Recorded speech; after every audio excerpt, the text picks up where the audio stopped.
उसको दे।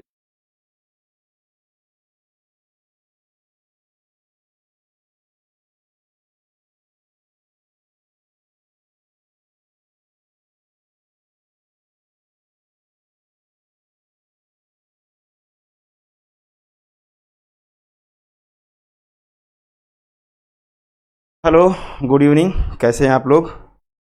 उम्मीद करता हूं कि आप लोग अच्छे होंगे और मन लगा के पढ़ाई कर रहे होंगे। दुर्गेश डीके, अनिरुद्ध मिश्रा, निर्मला सरोज, पूजा पाठक, काश कुमार, विनोद कुमार राजपूत, आदित्य, जया शुक्ला, मत फिरोज, विवेक पांडे, कृष्णा चतुर्वेदी, आस्तिक त्रिपाठी, निकिता द्विवेदी, लिप्सा लिप्सा, अभिनव गौतम, शिवाकांत रजौरिया,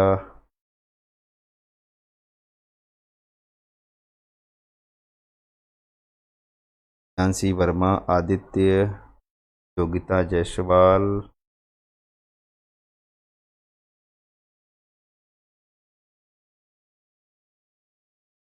अंजलि सिंह, पाल, सौरभ सिंह, कुमार शाह, अरविंद कुमार, मानसू प्रजापति, चंदन करवार, कन्हैया वर्मा,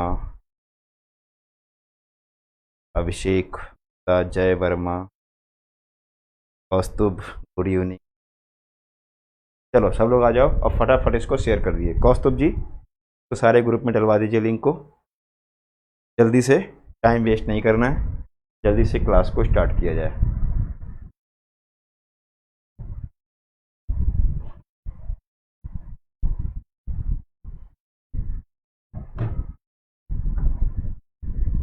ऋतिक श्रीवास्तव, नीरज कुमार पाल।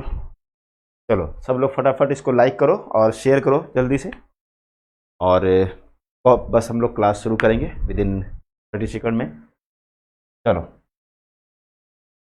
तो क्लैम्टोलॉजी में हम लोगों ने जो अब तक पढ़ा है, काफ़ी कुछ कर लिया है, और हम लोग अब इसके अप्लाइड फॉर्म पे चलने जा रहे हैं। जो अब तक सीखा है, हमने बार बार बोला है कि आप लोग उसको रिवाइज कर लिए होंगे, बार बार हमने कहा है कि पीछे से क्लास को कनेक्ट कर लीजिए, जो बाद में जुड़े हैं वो लोग पूरा कवर कर ले, तभी क्लैम्टोलॉजी समझ में आए। तो क्लैम्टोलॉजी एक ऐसी टॉपिक है कि जब तक पहली क्लास से लेकर के आज तक की क्लास को आप रिवाइज नहीं करो, तब तक आप क्लैम्टोलॉजी समझ नहीं पाओ। क्योंकि यहाँ समझना है, अगर यूपीएससी देना है तो आपकी समझ बेहतर होनी चाहिए। पीसीएस अगर आपको देना है तब तो इतना पढ़ाने की मुझे ज़रूरत भी नहीं थी। पीसीएस में तो 20-25 दिन पढ़ा दें तो आपके सारे प्रश्न आ जाएंगे, लेकिन यूपीएससी अगर देना है तो आपको एक बेहतर समझ विकसित करनी पड़ेगी, और उसी क्रम में हम लोग दिन रात मेहनत कर रहे हैं आपके लिए, और आशा करता हूँ कि आप लोग भी अपने लिए मेहनत कर रहे होंगे। ठीक है, मेहनत आपको अपने लिए करना है, लोगों को थोड़ी कुछ मिलने वाला है, लेकिन हम चाहते हैं कि आप लोगों को जो आपकी सफलता है, सफल तो आप हो गए ही, क्योंकि भविष्य के आप लोग निश्चित तौर पे ऑफिसर हैं, तो आप भविष्य के जो गवर्नमेंट सर्वेंट हैं, उन सबको मैं यही कहना चाहूँगा कि आप लोग मेहनत अपने लिए कीजिए, और निश्चित तौर पे आप लोग सफल होंगे, ये कोई मुझे शक नहीं। ठीक है, तो चलो फटाफट सब लोग शेयर कर दिया आप सबने, अभी भी बहुत सारे लोगों ने नहीं किया है, जल्दी से शेयर कराओ भाई।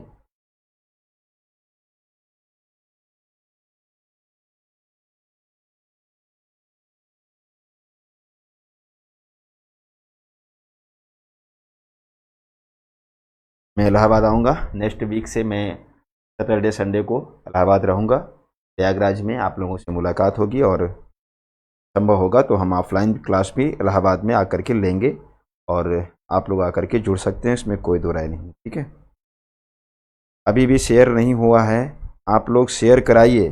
गलत बात है, अगर आप लोग शेयर नहीं करेंगे तो फिर कैसे काम चलेगा? ये थोड़ी होता है कि आप लोग सब कुछ अपने हिसाब से करेंगे तो ठीक नहीं।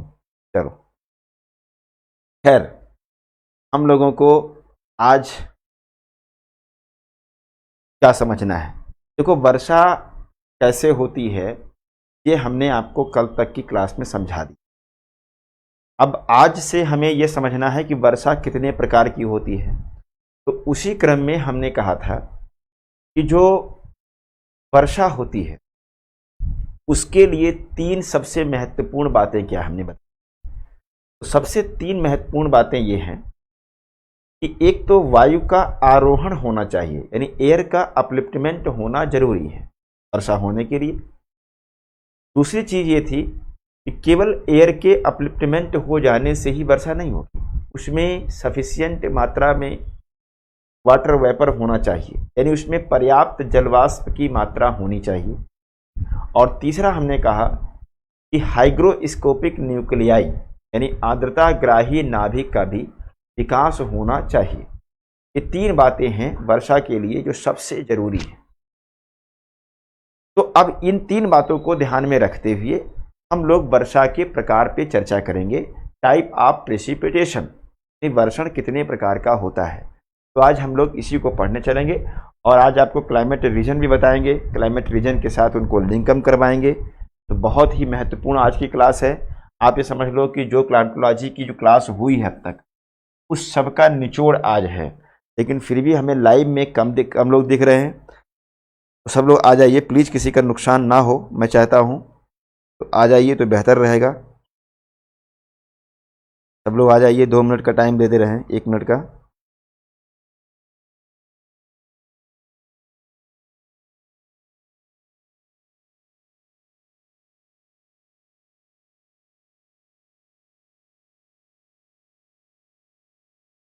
इतने पे तो हम क्लास लेंगे ही नहीं। 50 लोग लाइव हैं, इस पर तो हम क्लास लेंगे ही नहीं, रोक देंगे इसी पे क्लास। क्योंकि आज की क्लास जो होने वाली है उसका अंदाज़ा नहीं है कि क्या हम आज पढ़ाने वाले हैं।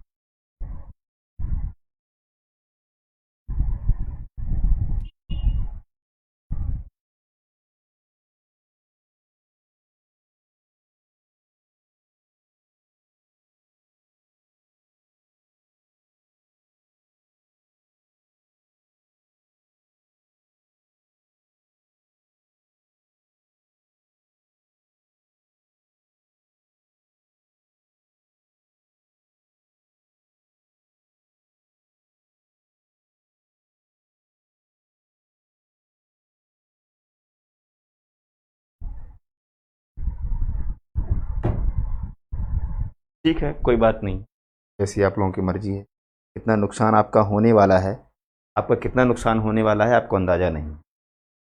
करना है तो ठीक, जैसी करनी वैसी भरनी। चलो स्टार्ट करते हैं।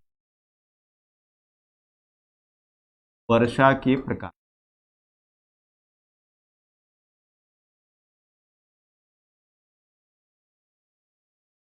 Type of precipitation.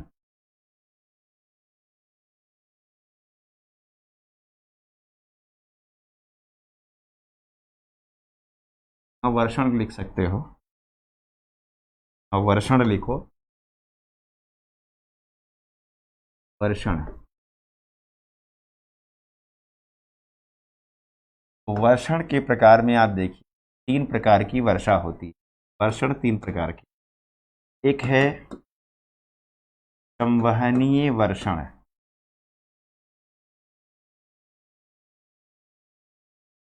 कन्वेक्शनल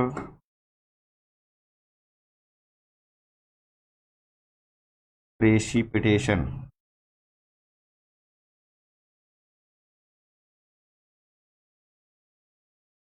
एक है पर्वतीय वर्षा वर्षण, ओरोग्राफिक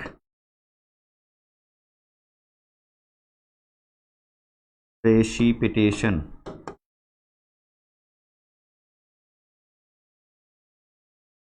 और एक है पाताग्री वर्षा, फ्रंटल प्रेसिपिटेशन।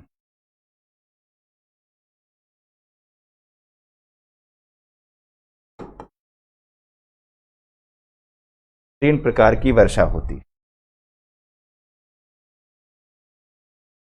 कितने प्रकार की वर्षा है? 3 प्रकार की वर्षा है।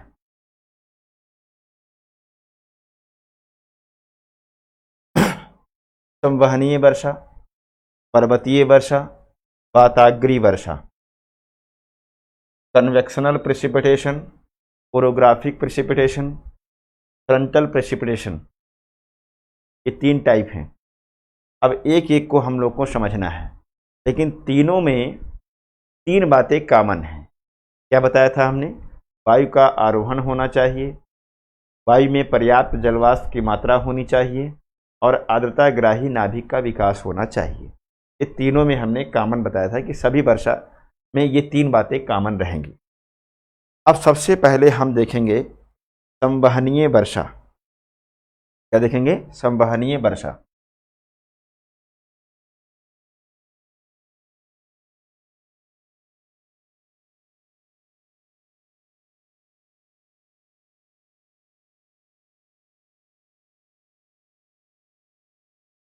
इसमें देखिए, जो कन्वेक्शनल रेनफॉल होती है या प्रेसिपिटेशन होता है, इसका संबंध अधिक ताप से है।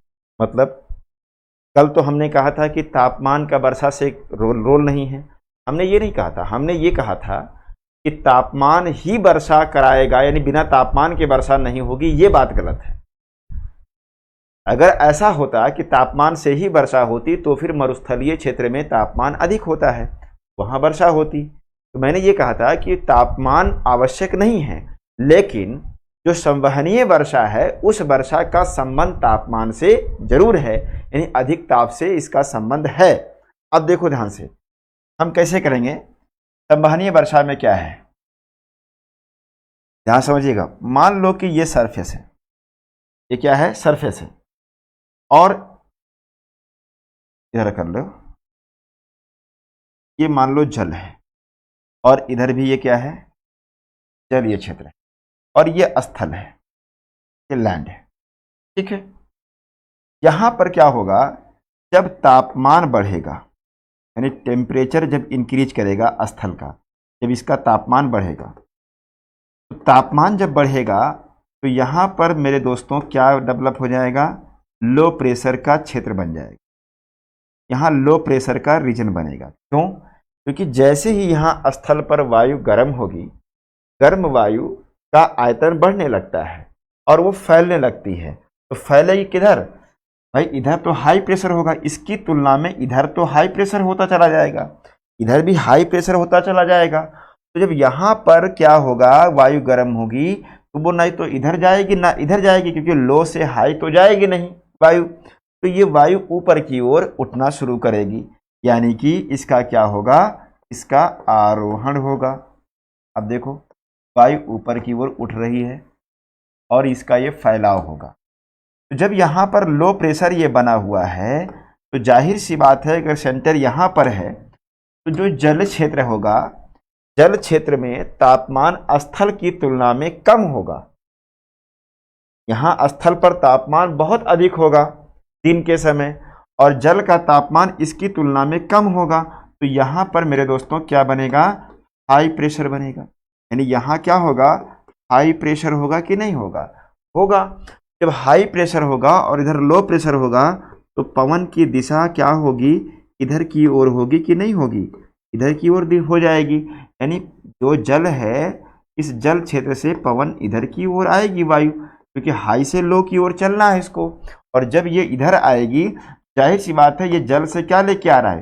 ये सब नमी लेकर के ही आ रहा है, क्योंकि यहाँ तो वाष्पीकरण हो ही रहा है। ये सब नमी लेकर के अपने साथ आ रहा है।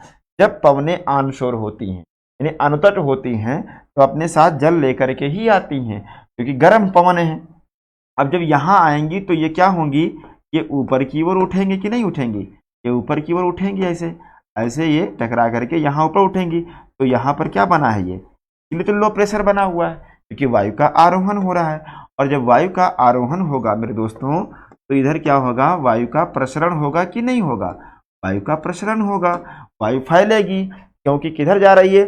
सघन वायुमंडल से विरल वायुमंडल की ओर वायु जा रही है, तो वायु फैलेगी। और जब वायु का प्रसरण होगा तो क्या होगा? जाहिर सी बात है कि भैया रुद्धोष्म शीतलन की क्रिया होगी, और रुद्धोष्म शीतलन की क्रिया होगी तो क्या बनेगा? ये सब बादल बन जाएगा। ये सब बादल बनेगा, कपासी, वर्षी, है ना, वर्षा, स्तरी, ये सब मेघ बनेगा यहाँ पर।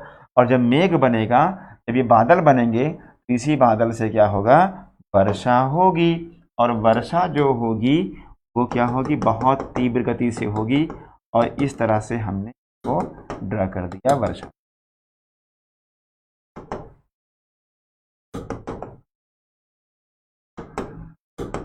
वर्षा होगी। क्या समझ में आया यहाँ पर? संवहनीय वर्षा का संबंध अधिक ताप से हुआ कि नहीं हुआ? कि वायु जब गर्म होगी तो यहाँ लो प्रेशर बनेगा, लो प्रेशर बनेगा तो हवाएं केंद्र की ओर आएंगी और अपने साथ नमी लाएंगी, यहाँ पर टकरा करके वायु ऊपर उठेगी। और वायु जब ऊपर उठेगी तो अपने साथ आर्द्रता को लेकर के जाएगी, और आर्द्रता लेकर के जब जाएगी तो वायु ऊपर जाकर के प्रसरित होगी। और वायु जब फैलेगी, जब वायु का प्रसरण होगा तो एडियाबैटिक कूलिंग होगा। ये सब कल हमने पढ़ाया है, एडियाबैटिक कूलिंग होगा। और एडियाबैटिक कूलिंग होने से वायु का तापमान घटने लगेगा, और वायु का तापमान घटने लगेगा तो रिलेटिव ह्यूमिडिटी बढ़ेगी, सापेक्ष आर्द्रता बढ़ने लगेगी। और सापेक्ष आर्द्रता बढ़ते बढ़ते जब 100% हो जाती है, 100% हो जाती है, तब वायु सैचुरेट करेगी। और वायु सैचुरेट करेगी तो ऐसे में क्या होगा, ऐसे में कंडेंसेशन की क्रिया प्रारंभ हो जाएगी। और कंडेंसेशन जिस तापमान पर होता है उसको ड्यू पॉइंट कहते हैं। अगर हम कहें कि ड्यू पॉइंट यहाँ पर पॉजिटिव है तो जल की वर्षा होगी, यानी जल की बूंदें आएंगी। और अगर ड्यू पॉइंट 0 हो जाए या नेगेटिव हो जाए तो यहाँ ओलावृष्टि होना शुरू हो जाएगा।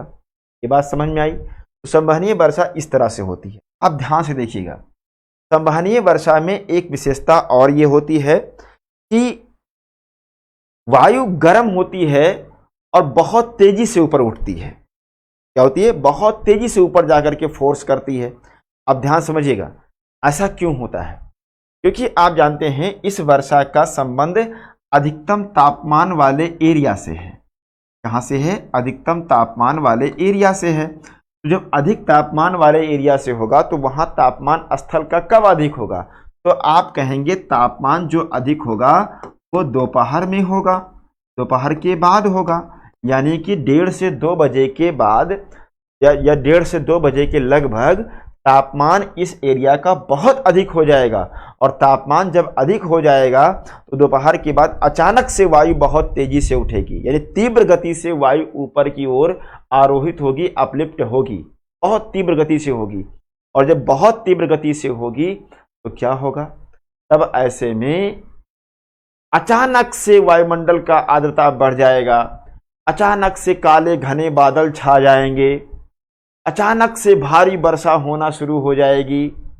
और साथ ही साथ ध्यान दीजिएगा कि इस प्रकार की वर्षा में लाइटनिंग भी होगी और गर्जन भी होगा, यानी बादल गरजेंगे बहुत तेजी से और बिजली चमकेगी। तो ऐसा क्यों होता है? क्योंकि जब वायु बहुत तेजी से अचानक से उठती है, ध्यान दीजिएगा, जब वायु अचानक से उठती है, तीव्र गति से उठती है, तो जो उसमें इलेक्ट्रॉन प्रोटॉन के कण होते हैं एयर में जो इलेक्ट्रॉन और प्रोटॉन के कण होते हैं, जो पार्टिकल होते हैं, ये पार्टिकल आपस में घर्षण करते हैं, आपस में इनका फ्रिक्शन होता है। और आपस में फ्रिक्शन जब होगा तो इसमें लाइटनिंग भी होगी और गर्जन भी होगा। कहने का आशय यह है कि यहाँ पर वायु अचानक से तीव्र गति से ऊपर की ओर उठती है, और अचानक से तीव्र गति से ऊपर उठने के कारण इसमें जो इलेक्ट्रॉन प्रोटॉन के कण होते हैं उनका आपस में घर्षण होगा, और घर्षण होने से विद्युत गर्जन होगा। तो ध्यान दीजिएगा, यह वर्षा कैसे होगी? अब यह वर्षा उतनी ही तो होगी जितना कि वायु यहां से गर्म होकर के आई है नमी लेकर के। तो जैसे जैसे सूर्यास्त होना शुरू हुआ, सूर्यास्त का मतलब तापमान कम होने लगेगा। जब तापमान स्थल का कम होने लगेगा तो जाहिर सी बात है कि यहाँ पर हाई प्रेशर डेवलप होना शुरू हो जाएगा। तापमान यहाँ घटने लगेगा शाम के टाइम या 2 बजे के बाद, तो यहाँ पर तापमान कम होने लगेगा, तो यहाँ हाई प्रेशर डेवलप होना शुरू हो जाएगा। और जब हाई प्रेशर डेवलप हो जाएगा तो वायु का आरोहण बंद हो जाएगा, और वायु का आरोहण बंद हो जाएगा तो वर्षा भी समाप्त हो जाएगी। मतलब क्या है? मतलब ये है कि यह वर्षा कम समय के लिए ही होती है। यह वर्षा कम समय के लिए होती है लेकिन अधिक मात्रा में होती है। कम समय में ही बहुत धुआंधार, बहुत तीव्र वर्षा होती है, अचानक से वर्षा होगी, बहुत अधिक मात्रा में वर्षा होगी, सब लबालब भर देगा जल, पूरा जल ही जल हो जाएगा। तो हम क्या कहेंगे, यह वर्षा जो होती है सामान्यतः दोपहर के बाद होती है, तो इसीलिए इसको कहते हैं आफ्टरनून शावर, आफ्टरनून शावर या आफ्टरनून रेन भी कहते हैं इसको, कुछ भी कह सकते हैं। अब देखिए संवहनीय वर्षा में, संवहनीय वर्षा में क्या है, संवहनीय वर्षा का संबंध अधिक ताप से है, पहली चीज। दूसरी बात, यह वर्षा क्या होगी, कम समय के लिए, यह वर्षा सामान्यतः दोपहर के बाद होती है, और क्या होती है, विद्युत गर्जन के साथ होती है, विद्युत गर्जन के साथ होती है, और क्या होती है, कम समय के लिए होती है लेकिन अधिक मात्रा में होती है, अधिक मात्रा में होती है, ठीक है। कम समय के लिए होती है लेकिन अधिक मात्रा में होती है। और ध्यान देना है, तट की अपेक्षा तट से दूर अधिक होती है। अब इसका मतलब क्या है, देखो यहां तट है, ये तट, तो क्या तट पे ही वर्षा होगी, नहीं, जहां पर तापमान अधिक होगा, तो जैसे देखो, जैसे तट से दूर जाएंगे आप, स्थल की ओर बढ़ेंगे, तो महाद्वीपीयता का प्रभाव याद करिए, हमने सब पढ़ाया, एक एक शब्द बताया है, कॉन्टिनेंटल इफेक्ट बोलते हैं उसको। तो महाद्वीपीयता का जब प्रभाव होगा तो यहां पर दिन में तापमान दूर जाने पर तट से बढ़ता जाएगा, तो हाईएस्ट तापमान यहां बीचों बीच में होगा, तो वायु का जो जाएगी समुद्र से वो यहां पहुंचेगी, टकरा करके आरोहण होगा।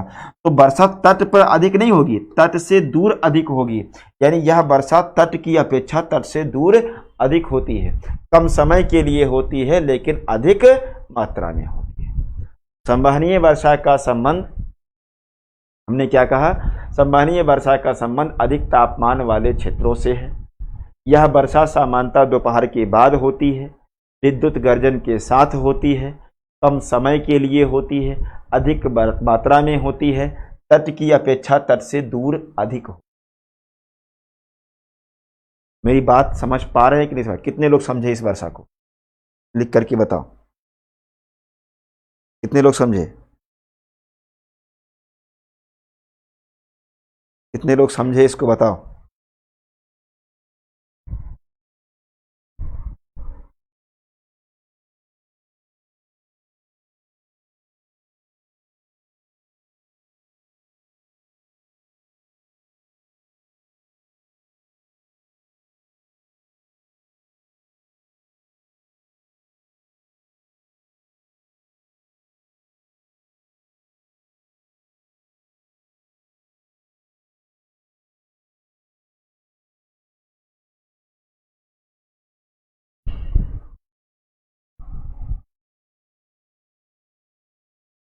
चंद्रा एस के रवि सर, मैं लेट हो गया था, अभी आया। अच्छा किया आपने,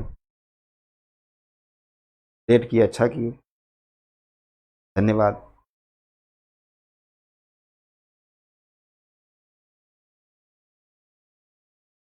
हंड्रेड बार कुछ नहीं जानना है, सिर्फ इतना जानो कि जब वायु तेजी से उठती है तो उसमें इलेक्ट्रॉन प्रोटॉन के कण होते हैं एयर में, उन्हीं का आपस में फ्रिक्शन होता है, तो उसी से विद्युत गर्जन, जो चमकना, ये सब होता है।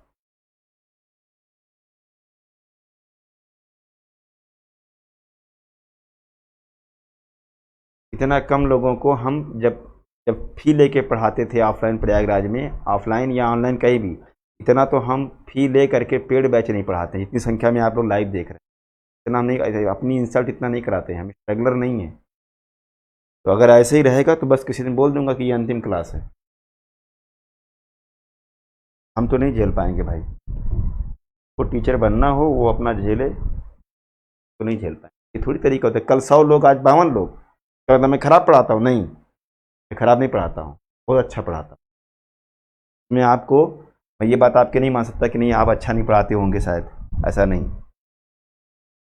चलो खैर, एक वर्षा ये हो गई, अब दूसरी वर्षा देखो।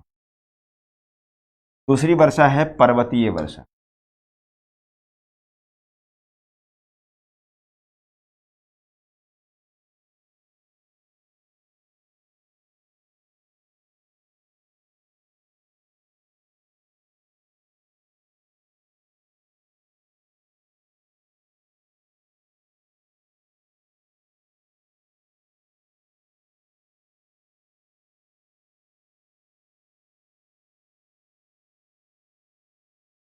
देखो ध्यान से,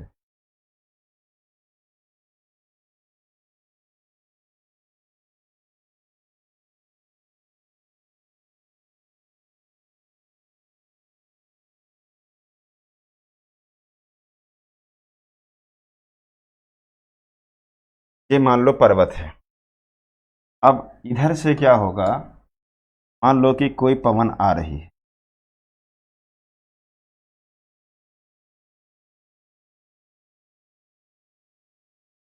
इधर से पवन आ रही है, पर्वत के इस सहारे पवन आ रही है, और मान लो कि इसमें वाटर वेपर पर्याप्त हो, सफिशियंट इसमें वाटर वेपर है, और इधर की ओर पवन आ रही है। अब सामने तो पर्वत का अवरोध है, और वर्षा के लिए जरूरी क्या है, वायु का आरोहण होना, अपलिफ्टमेंट होना बहुत जरूरी है, और उसमें पर्याप्त वाटर वेपर भी होना चाहिए। तो वाटर वेपर है, अपलिफ्टमेंट देखिए कैसे होगा, जैसे इस तट से टकराएगी पवन ऊपर उठेगी, इससे टकरा करके पवन ऊपर की ओर उठेगी, और ऊपर फिर वही वायु फैल जाएगी, वायु फैलेगी, सारा कहानी फिर वही बनेगी। वायु फैलेगी और क्या करेगी, वर्षा कराएगी। वायु फैल करके ठंडी होगी, एडियाबैटिक कूलिंग होगा, एडियाबैटिक कूलिंग होगा तो RH बढ़ेगा, RH बढ़ेगा तो 100% होगा, 100% होगा तो कंडेंसेशन शुरू होगा, कंडेंसेशन से जल की बूंद, हिमकण ये सब बनेगा, और यहाँ पर क्या हो जाएगा, भारी वर्षा कराना शुरू करेगा। ध्यान से देखो, इस क्षेत्र में भारी वर्षा होना शुरू हो जाएगी।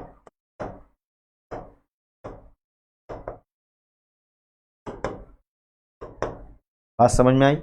अब देखो ध्यान से, जो पर्वतीय वर्षा होती है, जैसे जैसे ये ऊपर की ओर वायु उठेगी तो वर्षा की जो मात्रा है, वर्षा की मात्रा बढ़ेगी, लेकिन फिर इसके बाद क्या होगी, वर्षा घटेगी, वर्षा घटेगी।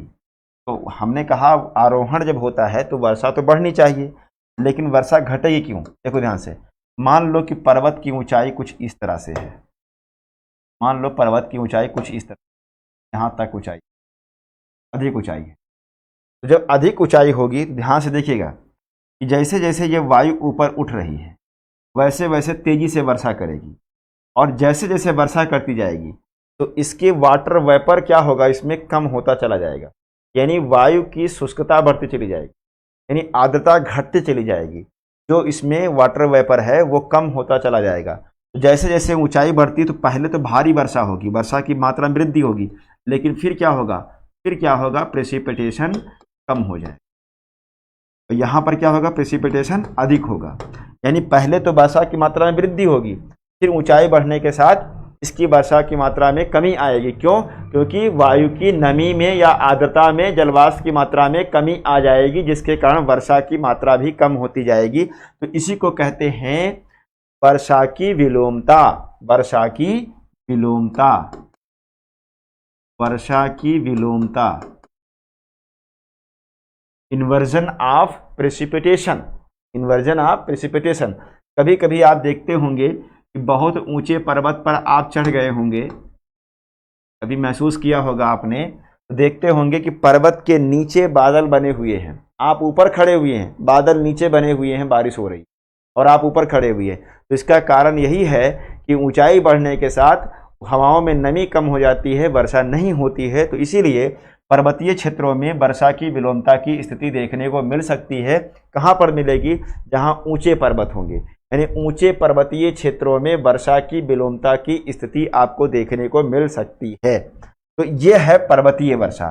देखो उसमें भी वही चीज आया, आरोहण हुआ, पर्याप्त जलवाष्प है, आताग्राही नाभिक है, बादल बन के बारिश हो रहा है, लेकिन ऊंचाई बढ़ने के साथ वर्षा कम होगी। अगर अधिक ऊंचा है तो कोई तो पश्चिमी घाट है, तो पश्चिमी घाट तो भारत में बहुत कम ऊंचा है, तो वहां तो पार कर जाएगी चढ़ करके, लेकिन यहां पर क्या है, ऊंचाई बढ़ने के साथ नमी इसकी कम हो जाती है, इसलिए वर्षा नहीं। अब देखो ध्यान से, वायु तो है तो वो तो मानेगी नहीं, अब वायु तो आगे बढ़ेगी, तो ध्यान से, वायु तो आगे बढ़ेगी। अब ये वायु नीचे रास्ता तो उसका यही है ना, चढ़ करके नीचे उतरेगी, ये वायु नीचे उतरेगी, इस छोर पे उतरेगी, और जब इस छोर पे उतरेगी तो क्या होगा, अब ये वायु जो है ये अवरोहण हो रहा है, ये वायु का अवरोहण हो रहा है, और अवरोहण होता है तो किधर से किधर, विरल वायुमंडल से, विरल से सघन वायुमंडल, और सघन वायुमंडल की ओर आएगा तो वायु का क्या होगा, वायु का संकुचन होगा, कंप्रेस होगी, और संकुचन होगा तो एडियाबैटिक रुद्धोष्म ऊष्मन होगा, एडियाबैटिक हीटिंग होगा, और उद्घोष्म ऊष्मन होगा तो वायु का तापमान, वायु का तापमान बढ़ जाएगा, और वायु का तापमान बढ़ेगा तो जलवाष्प ग्रहण करने की क्षमता बढ़ेगी, ना कि आरएच बढ़ेगा, क्योंकि वायु का तापमान जब बढ़ता है तो रिलेटिव ह्यूमिडिटी क्या होगी, घटने लगेगी, और रिलेटिव ह्यूमिडिटी कम हो जाएगी तो वर्षा नहीं होगी, क्योंकि सापेक्ष आर्द्रता जब तक 100% नहीं होगी तब तक वर्षा नहीं होगी। तो आरएच कम, तो यहाँ पर वर्षा की प्रतिकूल दशा, वर्षा की प्रतिकूल दशा, ये कितना आसान हो गया, वर्षा की प्रतिकूल दशा। तो इसी को कुछ और नहीं कहते हैं, इसी को कहते हैं वृष्टि छाया क्षेत्र, वृष्टि छाया क्षेत्र, rain shadow zone, rain shadow zone. तो ये क्या है, ये पवनमुखी ढाल है। तो पर्वतों के पवनमुखी या तटीय क्षेत्र जो होते हैं उस क्षेत्र में पवनों के अनुतट होने से और उनके आरोहण होने से पर्वतीय वर्षा होती है।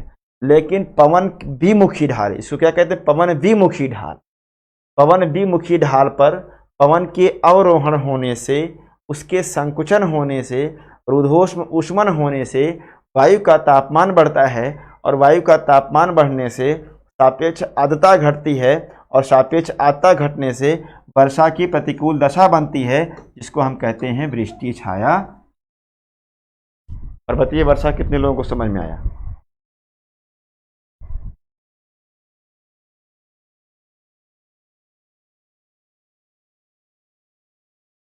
पर्वतीय वर्षा कितने लोगों को समझ में आया?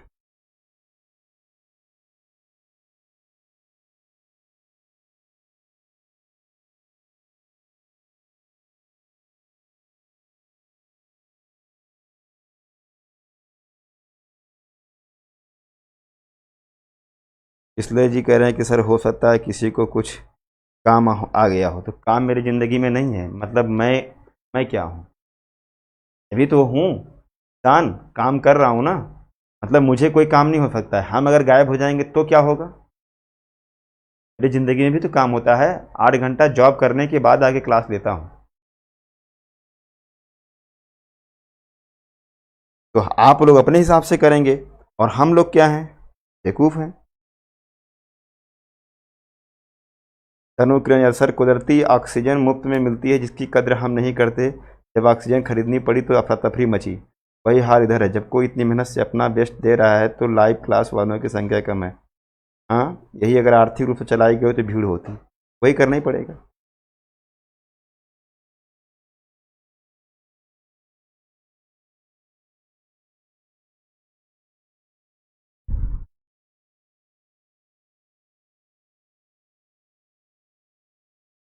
उससे सुबह एक लड़की ने फ़ोन किया कि सर हम लोग एक लखनऊ का बहुत नामी संस्थान है, बहुत नामी संस्थान, आप कह सकते हैं नंबर 1 संस्थान। वहाँ 20-25 बच्चे पढ़ते हैं जीएस में। वो सब ऑनलाइन कोर्स हमारा परचेज किए, पढ़ रहे हैं लाइव कोर्स में, मॉर्निंग में। तो ऐसे बात हमें बताने लगे तो हमने कहा क्यों, अच्छा वहाँ नहीं पढ़ाया जाता? कहें सर आप 100 हो तो वो 10%, अगर अच्छा ही होता तो हम वहाँ पर 1 लाख रुपया दे करके फिर आपसे पढ़ते क्यों? वहाँ पर तो हमने कहा आपने वहाँ 1 लाख दिया है, वहीं पढ़िए ना। कहें सर अच्छा नहीं है। तो ये मैं नहीं कह रहा हूँ, ये ऑफलाइन। तो 25-30 बच्चे वहाँ के ऑनलाइन पढ़ रहे, सोचिए ज़रा, ये स्थिति है। और जबकि लखनऊ का सबसे बेस्ट था, नाम लेना उचित नहीं।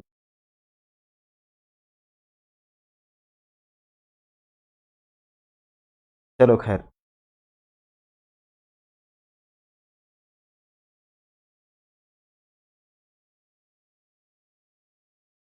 वातागरी वर्षण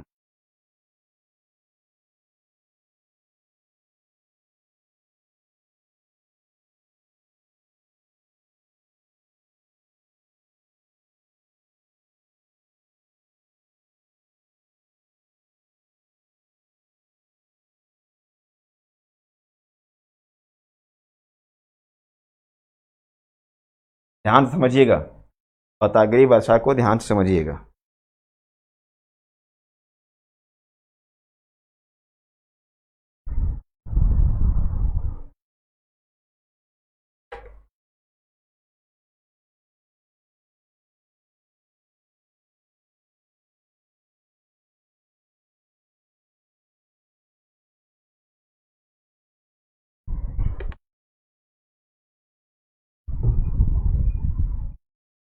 देखो ध्यान से, जो वाताग्रीय वर्षा होती है, इस वर्षा का संबंध होता है गर्म और ठंडी वायु के अभिसरण से, कन्वर्जन से। देखो ध्यान से, मान लो कि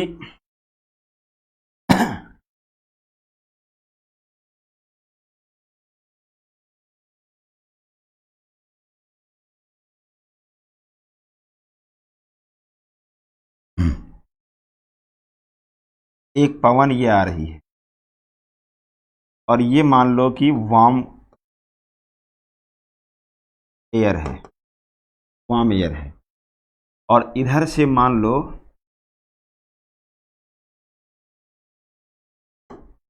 एक कोल्ड एयर है।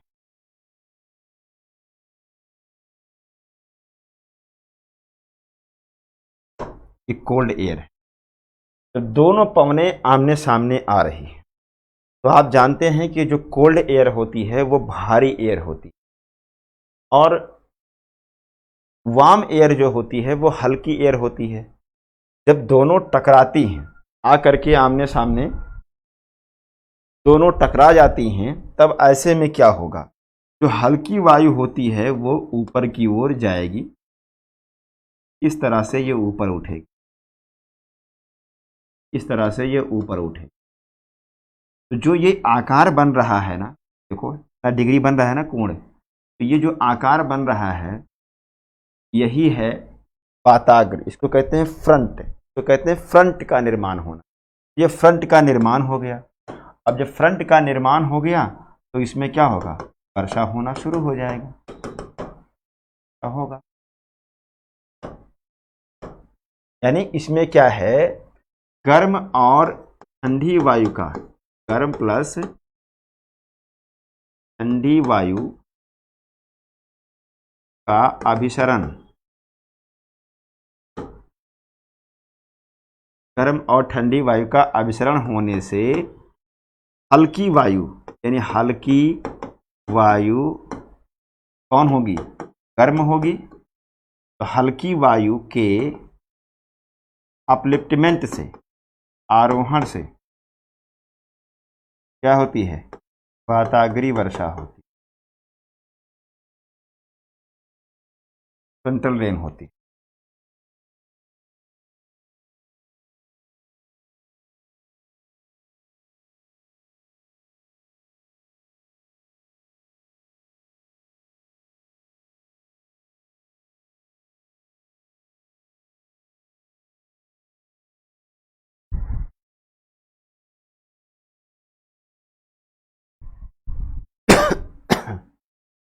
अब देखो, इसको समझो ध्यान से।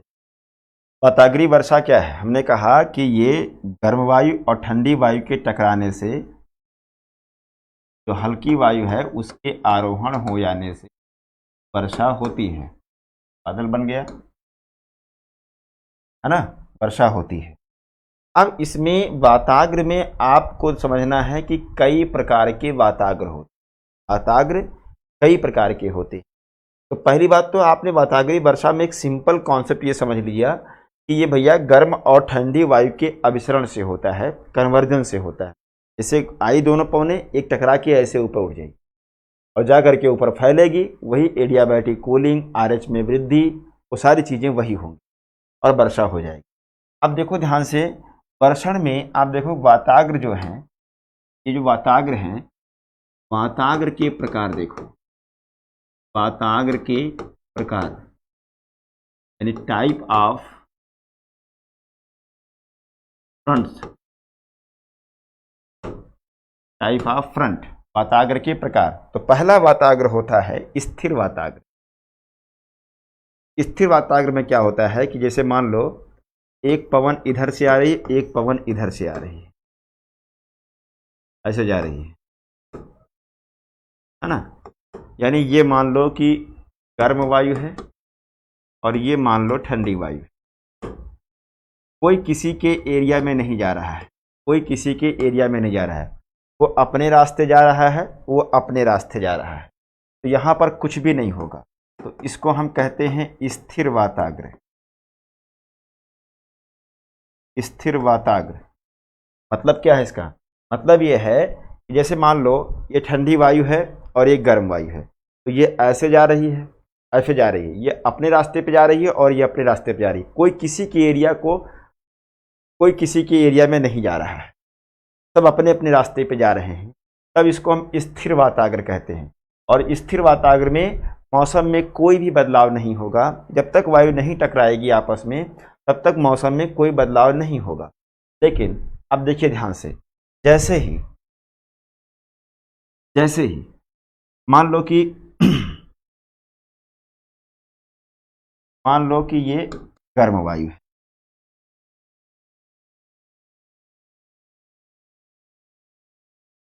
ये वार्म एयर है, ध्यान से समझिएगा, ये वार्म एयर है।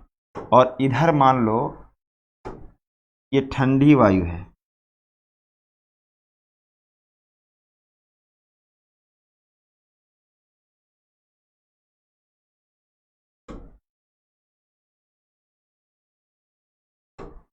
ये क्या है? ये कोल्ड एयर है, ये कोल्ड एयर है। अब आ गई सामने, जब सामने आएगी, और एक्टिव कौन है? एक्टिव मान लो ये है, एक्टिव कौन है? ये है। तो एक्टिव दिखा दो। एक्टिव कैसे दिखाएंगे? एक्टिव ऐसे दिखाएंगे, ये हमने एक तीर लगा दिया यहां पर, यानी एक्टिव कौन है? Warm air active, warm air active. यानी कि जब गर्म वायु सक्रिय हो और उल्लंघन कौन करे? नियमों का उल्लंघन, यानी ब्रेक कौन करे? नियमों को, रूल्स का ब्रेक, रूल को कौन ब्रेक कर रहा है? वार्म एयर कर रही है। यानी गर्म वायु ठंडी वायु के क्षेत्र में चली जाए। मान लो कि ये ठंडी वायु का रीजन है इधर, और ये गर्म वायु आ रही है, तो ये चली गई इसमें, ये नहीं आई। ठंडी वायु गर्म वायु के क्षेत्र में, रीजन में नहीं गई है। गर्म वायु यानी कि वार्म एयर कोल्ड एयर के रीजन में पहुंच गई, चली गई। तो गया कौन? वार्म एयर गई। तो जब वार्म एयर जाएगी ठंडी वायु के क्षेत्र में, तो ये धीरे धीरे ऐसे क्या करेगी? इसको हटा नहीं पाएगी, इसको हटा नहीं पाएगी, क्योंकि ये भारी वायु है, इसको नहीं हटा पाएगी। तो इसी के सहारे हल्का ढाल बनाते हुए थोड़ा थोड़ा इसको भी गर्म करेगी, और ढाल बनाते हुए ये ऐसे क्या होगी? ऊपर की ओर उठेगी। ध्यान दीजिएगा, ये ऐसे ऊपर की ओर उठेगी, और ये सब क्या होगा? ये सब बादल बनेगा, यहाँ पर बादल बनेगा, और इस एरिया में वर्षा होना शुरू।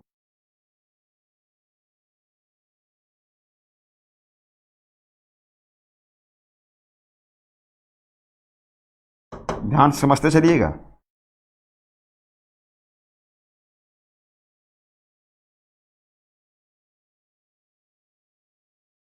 ठीक है, तो इसमें क्या देख रहे हैं आप?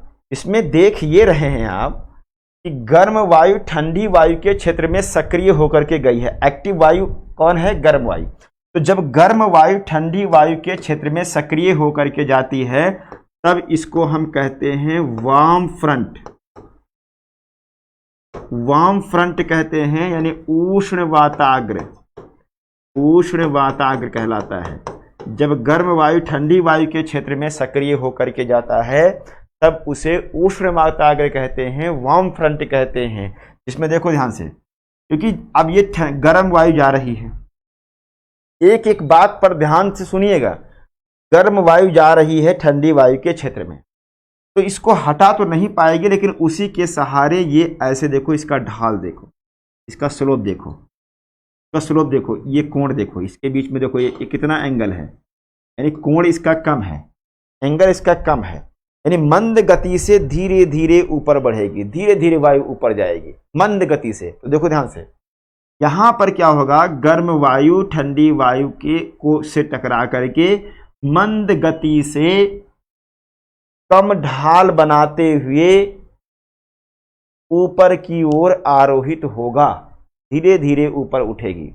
तो वर्षा भी क्या होगा, धीमी गति से होगा, बहुत तेज वर्षा नहीं होगी, वर्षा धीमी गति से होगी, लेकिन इसका ढाल कम होने के कारण इसका एरिया बड़ा हो जाता है।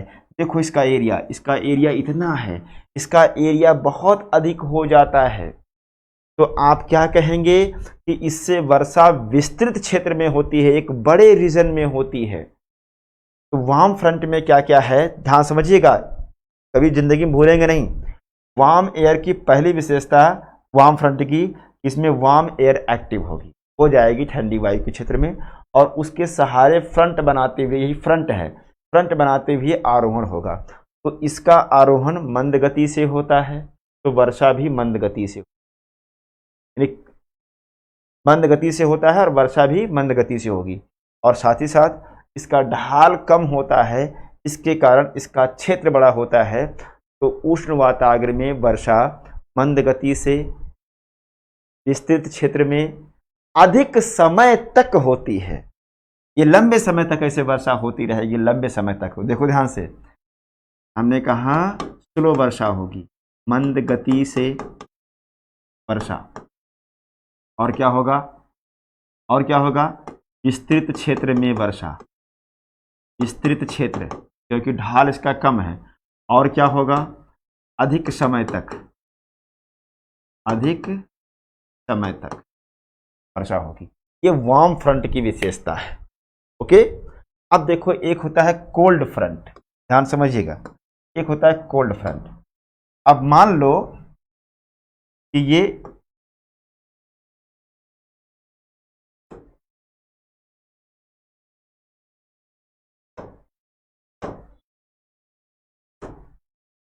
ठंडी वायु है, ये क्या है, कोल्ड एयर, और कोल्ड एयर को कर दो एक्टिव, कोल्ड एयर एक्टिव, और इधर मान लो वार्म एयर है, ध्यान समझिएगा, ये वार्म एयर,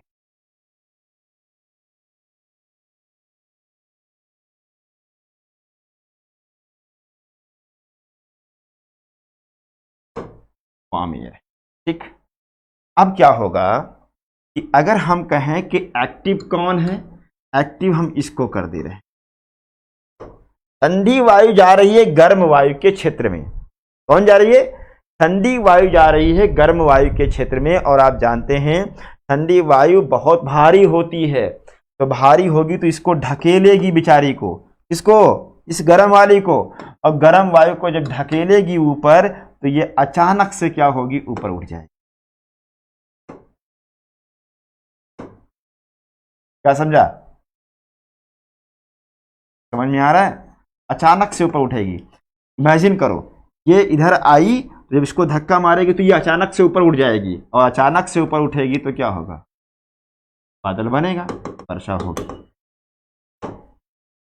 वर्षा होगी। लेकिन देखो ध्यान से, अब आप देखो ध्यान से, इसमें क्या होगा, अचानक से आएगी ठंडी वायु और इसको धक्का मार देगी, ऊपर की ओर ढकेल देगी, ये ऊपर जाकर के कंडेंसेशन होगा, बादल बनेगा, वर्षा होगी। तो अब इसमें क्या होगा, इसमें लाइटनिंग होगी, यानी विद्युत गर्जन इसमें होगा। जो वार्म फ्रंट बताया था हमने, उष्ण वातावरण, उसमें विद्युत गर्जन नहीं होता। क्यों नहीं होता, क्योंकि वायु मंद गति से उठ रही है, धीरे धीरे स्लो मोशन में जा रही है। और यहां पर क्या है, अचानक से वायु उठ रही है, तो यहां पर विद्युत गर्जन होगा, बिजली भी चमकेगी, बादल भी गरजेगा, सब होगा, क्योंकि वायु अचानक से उठेगी। और इसका ढाल, इसका देखिए, इसका कोण देखिए, इसका एंगल देखिए, ये अचानक से उठ गई है ऊपर की ओर, तो इसका एरिया क्या है दोस्तों, का एरिया क्या है, एरिया कम है, यानी एक कम क्षेत्र में वर्षा होगी और अचानक से वर्षा होगी, तीव्र गति से वर्षा होगी, कम समय के लिए वर्षा होगी। तो देखो ध्यान से, तीव्र गति से, तीव्र गति से वर्षा, तीव्र गति से वर्षा, और क्या होगा, विस्तृत क्षेत्र होगा कि कम क्षेत्र होगा, क्षेत्र कम होगा, क्षेत्र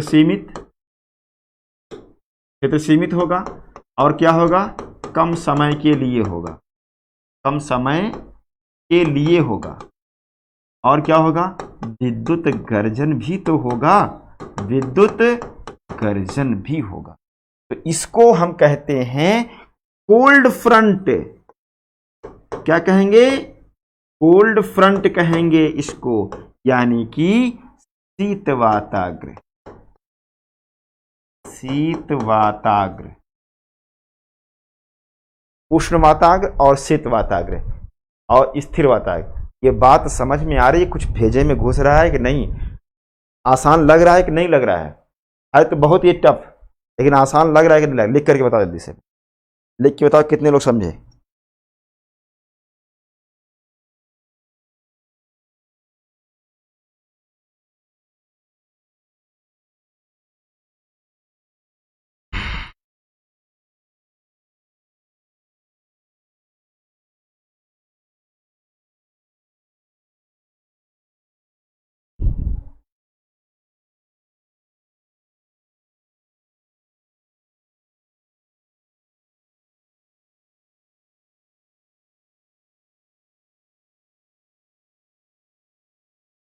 अंजलि सिंह कह रहे हैं एक्टिव कैसे होती है, क्यों उसके चक्कर में पड़ी है?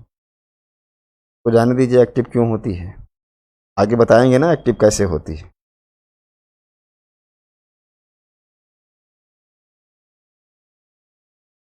अभी इतना समझो एक्टिव होती है बस।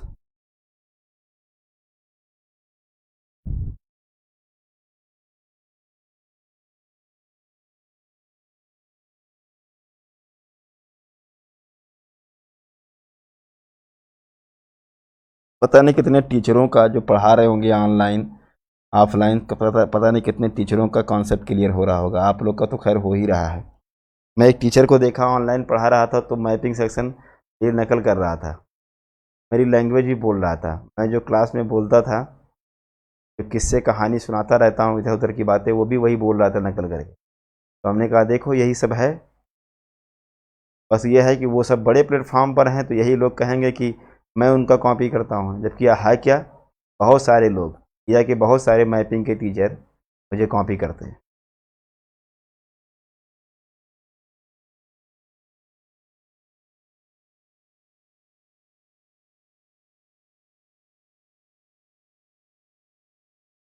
क्या करोगे विकास जान करके, जीएस है, जीएस में रहो, क्या करोगे, जा करके लिंक कर लो क्लाउड से, क्लाउड से लिंक कर लो थोड़ा बहुत।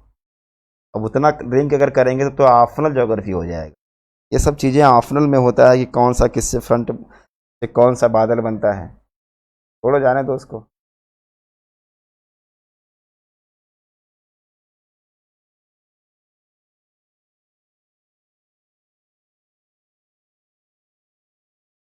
जब ऑप्शनल पढ़ाएंगे तब ऑप्शनल पढ़ना, उसमें बताएंगे आपको कौन सा किससे बनता है, कैसे बादलों की सीरीज बनती है।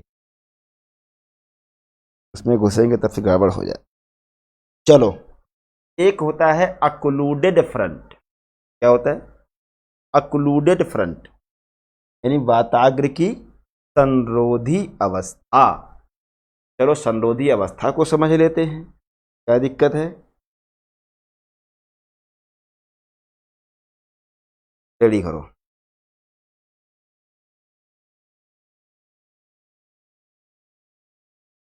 वाताग्र की संरोधी अवस्था, तो वाताग्र की संरोधी अवस्था में क्या होता है, तो अच्छे समझोगे तो आपको चक्रवात भी थोड़ा थोड़ा समझ में आएगा।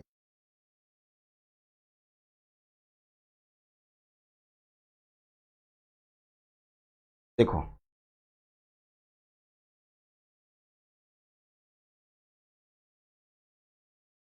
ये बोर्ड है, आप जमीन पे सोचिएगा, आप इसको जमीन पे सोचिए। मान लो कि ये बोर्ड ऐसे नहीं है, बोर्ड ऐसे है, तब आपको बेहतर समझ में।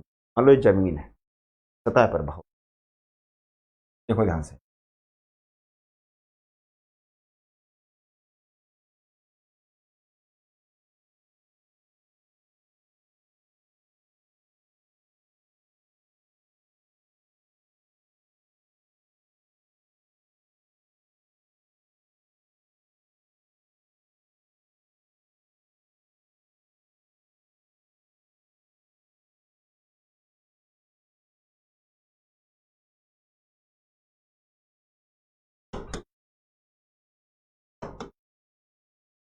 ये सब कोल्ड सेक्टर है,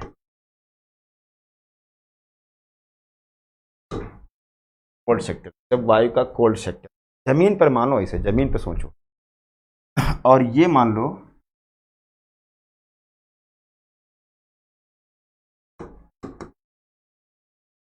ये वार्म सेक्टर है,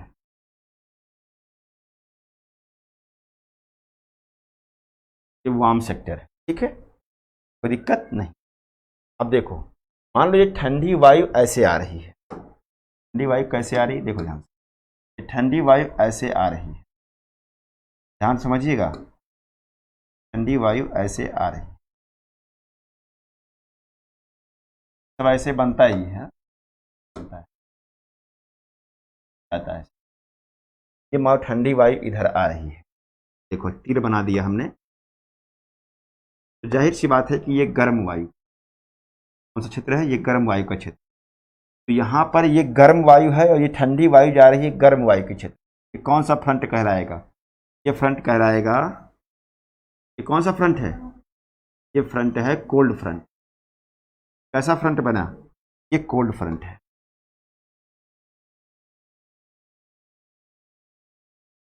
ये कोल्ड फ्रंट बना क्योंकि ठंडी वायु जा रही है गर्म वायु के क्षेत्र में। जब ठंडी वायु गर्म वायु के क्षेत्र में जाएगी, इसको धकेलेगी, तो ये गर्म वायु आगे भागेगी, ये गर्म वायु इधर की तरफ भागेगी, देखो ध्यान से, गर्म वायु इधर जाएगी, और समझ में आ रही होगी ना, ये गर्म वायु इधर जाएगी। तो इधर कौन सा सेक्टर है, इधर आपका देखो कोल्ड सेक्टर है, तो ठंडी वायु का क्षेत्र है। तो ठंडी वायु का क्षेत्र है, तो यह कौन सा फ्रंट बनेगा, ये तो एक फ्रंट बन रहा है ना, ये कौन सा फ्रंट बन रहा है बताओ, ये बन रहा है वार्म फ्रंट, कि गर्म वायु जा रही है ठंडी क्षेत्र के, ठंडी वायु के क्षेत्र में,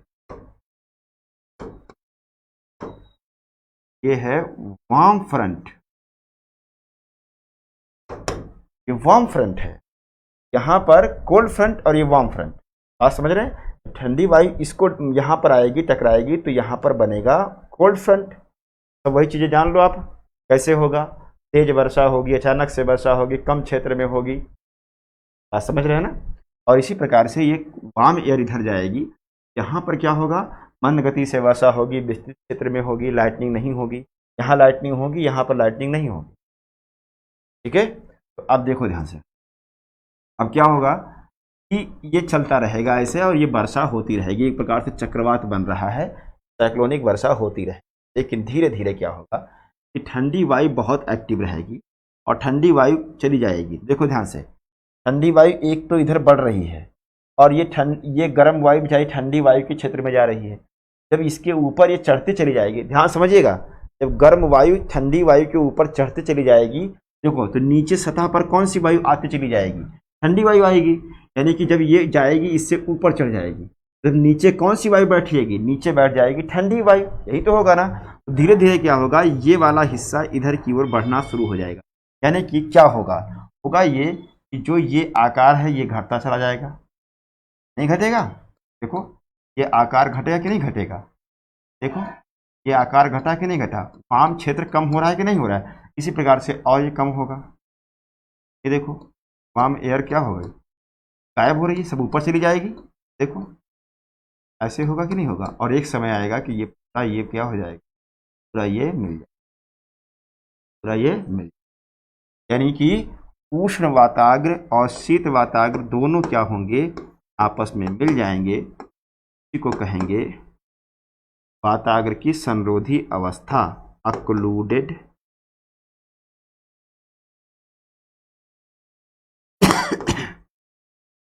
फ्रंट, संरोधी वाताग्र।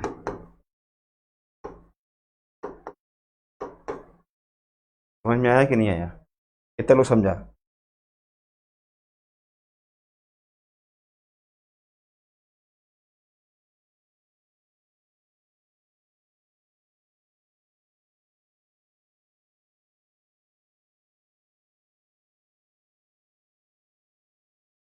तो महेश जायसवाल आ गए, महेश जायसवाल ने पूछ लिया कि मेघालय में इतनी वर्षा क्यों होती, अरे क्यों पूछ रहे हैं, अभी मानसूनी वर्षा है, भारत से संबंध है उसका, हम यहाँ मानसूनी वर्षा पढ़ा रहे हैं, जो पढ़ा रहे हैं उसको पूछो, ऐसा नहीं कि मुझे नहीं आता है कि वहाँ वर्षा क्यों होती है मेघालय में अधिक, सब आता है मुझे, ये पढ़ के नहीं पढ़ाना है, लेकिन कम से कम जहाँ पर हैं वहीं पर फोकस रहिए।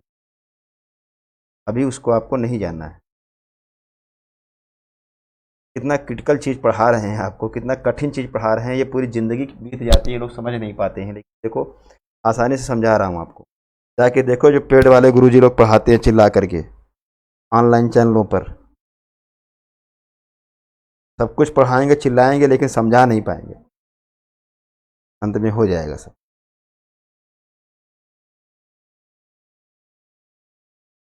तो ये 3 प्रकार की वर्षा हमने आपको बताई। कितने प्रकार की? 3 प्रकार की वर्षा बताई। और तीनों प्रकार की वर्षा में क्या हो रहा है? वायु का आरोहण हो रहा है, पर्याप्त जलवाष्प की मात्रा होनी चाहिए, और आत्ताग्राही नाभिक का विकास। तो जो फेनोमेना बताया था हमने, पूरा मैकेनिज्म बताया था वर्षा का, सब में वही काम कर रहा है। तीनों प्रकार की वर्षा आपको समझ में आ गई कि नहीं? अब चलते हैं, बहुत ही इंपॉर्टेंट आपको बताने चल रहे हैं, हटिएगा मत कहीं गलती से, बहुत ही इंपॉर्टेंट। और जिन लोगों ने अभी तक शेयर नहीं किया है, एक बार शेयर कर दो। अब यहाँ से नया टॉपिक शुरू होने जा रहा है, एक बार शेयर कर दो। 10 सेकंड का टाइम दे रहा हूँ, फिर इसको हम स्टार्ट करते हैं। बहुत ही इंपॉर्टेंट चीज़ है। ये बातें समझ में आ गई?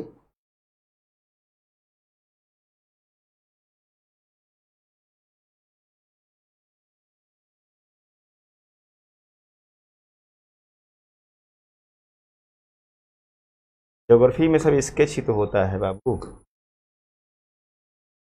ज्योग्राफी के बारे में कहा था स्टडी ऑफ डायग्राम। क्या है? Study of diagrams.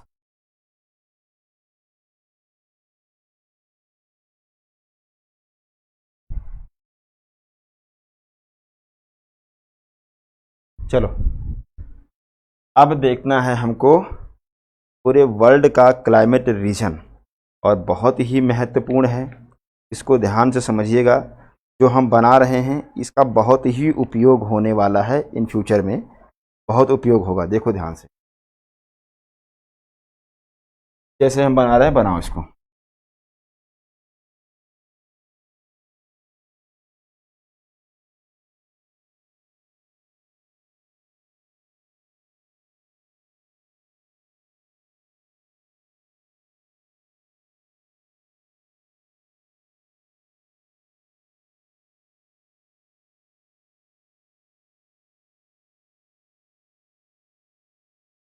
ये मान लो 0 डिग्री अक्षांश, और ये मान लो 90 डिग्री है।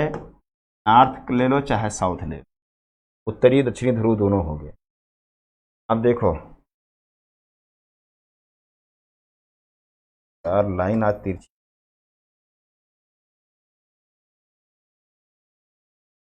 ये 10 डिग्री है, 10 डिग्री नॉर्थ या साउथ, ये ले लो, ठीक है। और यहाँ पर हम कर लेते हैं 75 डिग्री नॉर्थ या साउथ कर लेते हैं, और इसके बाद वो करेंगे 30 डिग्री नॉर्थ या साउथ, ठीक है। और ये फिर हम करेंगे 45 नॉर्थ या साउथ, और फिर करेंगे हम 60 डिग्री नॉर्थ या साउथ। जो 60 डिग्री है इसको यहाँ से ले लीजिए, तो ऐसे कर दीजिए,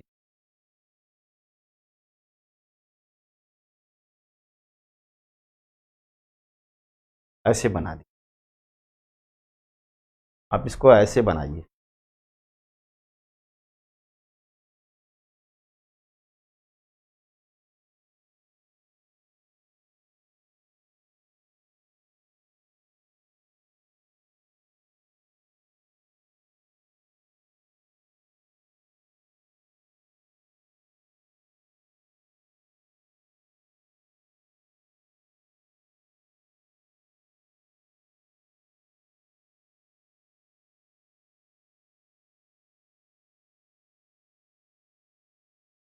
बन जाए जल्दी से हमें बताना।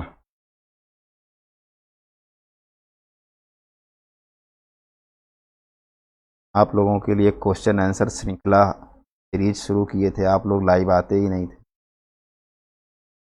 वहाँ भी हमारी इंसल्ट कर रहे थे, और जबकि आप ही की टॉपिक को लेकर के बहुत लाभकारी हो रहा है।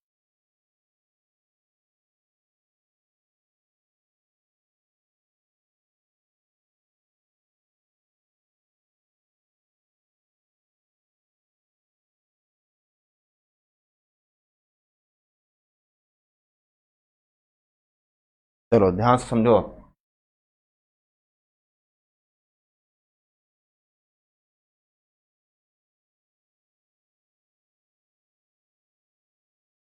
देखो, जो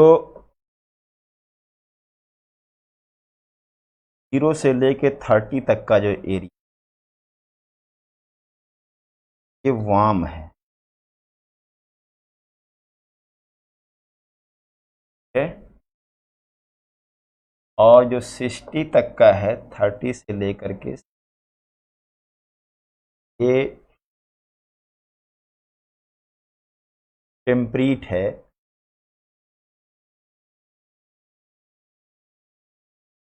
टेम्परेट है, यानी कि समशीतोष्ण है, या उसको शीतोष्ण कहते हैं।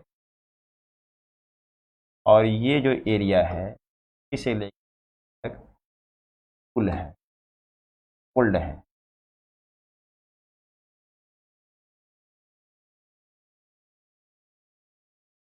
ये कोल्ड है, ठीक। अब देखो ध्यान से, 0 से लेके 30 डिग्री तक का, 0 से लेके 10 डिग्री तक का, नॉर्थ लीजिए साउथ लीजिए, किसी भी कॉन्टिनेंट का, ये मान लो एक कॉन्टिनेंट है, एक आइडल कॉन्टिनेंट है ये, और 0 डिग्री से लेकर 10 डिग्री तक, नॉर्थ साउथ दोनों में, इसको हम कहते हैं विषुवत रेखीय जलवायु, विषुवत रेखीय जलवायु, equatorial climate reason, equatorial climate reason कहते हैं, ठीक है। 0 से लेकर 10 तक, नॉर्थ साउथ कुछ भी ले लीजिए।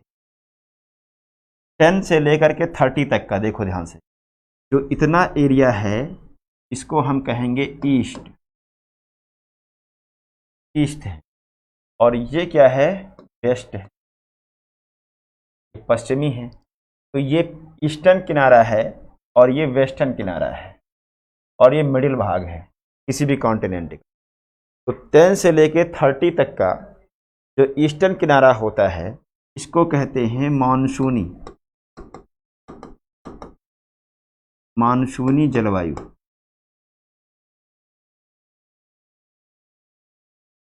मानसूनी क्लाइमेट, मानसूनी क्लाइमेट कहा जाता है, ठीक है। 10 से लेके 30 तक का किसी भी कॉन्टिनेंट का जो मिडिल वाला भाग होता है, इसको सवाना तुल्य, तुल्य जलवायु, सवाना तुल्य जलवायु, यानी कि Sudan type, Sudan type climate, ठीक है। सूडान टाइप क्लाइमेट, जो किसी भी कॉन्टिनेंट का 10 डिग्री से लेकर 30 डिग्री तक वेस्टर्न भाग होता है, इसको कहते हैं मरुस्थलीय जलवायु, मरुस्थलीय जलवायु, यानी क्या होता है, ये डिजर्ट होता है, ये डिजर्ट होता है, ठीक है। 30 डिग्री से लेके 45 तक जो ईस्टर्न भाग होता है, वो कहते हैं चीन तुल्य जलवायु, चीन तुल्य जलवायु, China type climate, China type climate बोलते हैं। 30 से लेके 45 तक किसी भी कॉन्टिनेंट का जो मिडिल वाला भाग होता है, वो कहते हैं स्ट्रेपी जलवायु, स्ट्रेपी तुल्य, तुल्य मतलब जैसी, स्ट्रेपी जैसी जलवायु,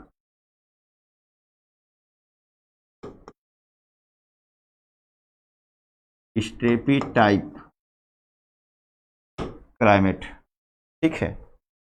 30 से लेके 45 तक का जो वेस्टर्न भाग होता है वो कहते हैं भूमध्य सागरीय जलवायु। भूमध्य सागरीय जलवायु, मेडिटेरियन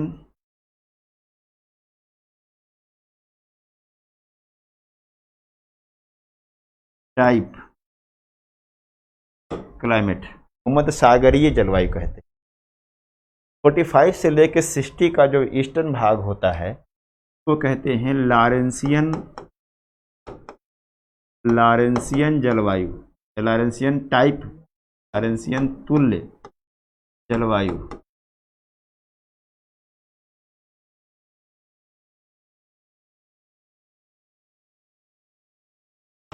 लॉरेंसियन टाइप क्लाइमेट।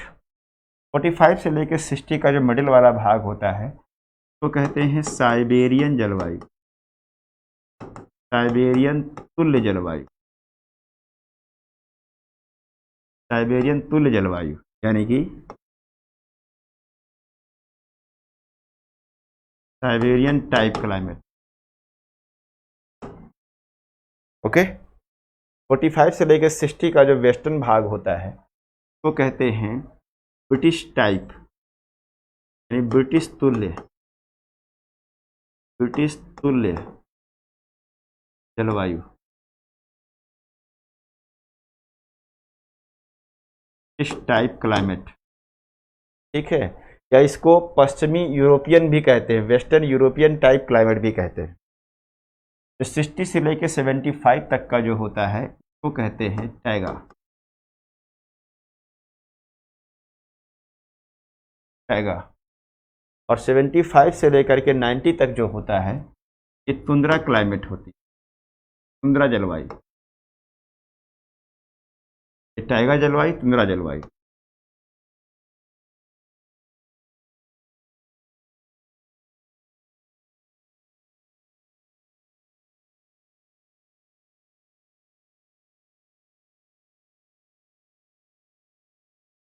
नंबर डाल दो इसमें, को डालो 1, को डालो 2, ये 3, ये 4, ये 5, ये 6, ये 7, ये 8, 9, 10, 11, 12, 13। अरे क्या कर दिया यार, सॉरी, सही कर लो यार। 1 2 3, यहाँ 4 होगा ना, 4 क्या दो, ये 4, 5, 6, 7, 8, 9, 10, 11, 12। 12 प्रदेशों में हमने बांट दिया, 12 रीजन है। देखो ऑप्शनल पढ़ाते तो इसी का डिवीजन थोड़ा अलग भी हो सकता था, क्योंकि ऑप्शनल में हमें 3 लोगों का जलवायु रीजन पढ़ना होता। कौन कौन से हैं? एक है कोपेन, कोपेन का क्लासिफिकेशन पढ़ा जाता है, त्रिवार्था का पढ़ना होता है ना। कोपेन है, त्रिवार्था है, हांथवेट है। इन 3 लोगों का तो कम से कम पढ़ना ही पड़ता है, इसमें ऑप्शनल में। लेकिन जीएस में क्या होता है कि हमें किसी पर्टिकुलर को नहीं पढ़ना होता है, एक आइडियलिस्टिक कंडीशन को देखना पड़ता है, एक आदर्श दशा को हमें पढ़ लेना। जीएस की दृष्टि से हम पढ़ा रहे हैं तो इसलिए इसी को जान लो। ऑप्शनल जब पढ़ेंगे तब सबका अलग अलग क्लासिफिक, तो आप इसको बनाओ।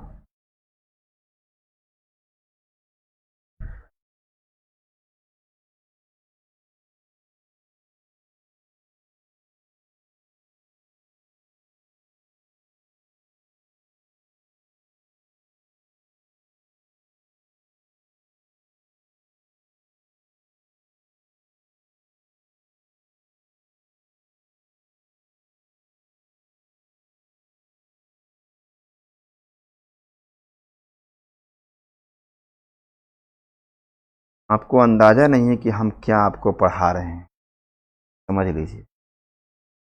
घूमते रहोगे प्रयागराज से लेके दिल्ली तक, बस सब औपचारिकता पूरी करते।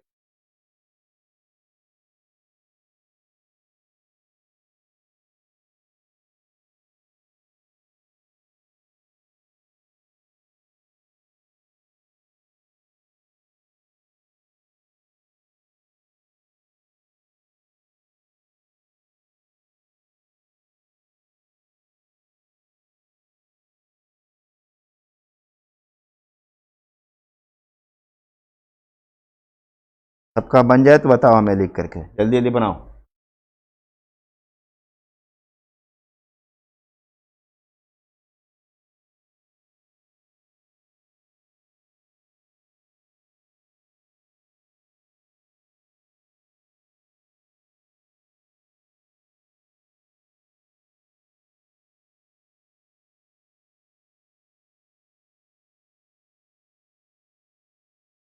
आस्तिक त्रिपाठी, एक नहीं बाबू, एक दो क्वेश्चन नहीं आस्तिक, आगे जो ज्योग्राफी आप पढ़ेंगे सब इसी पर बेस्ड होगा।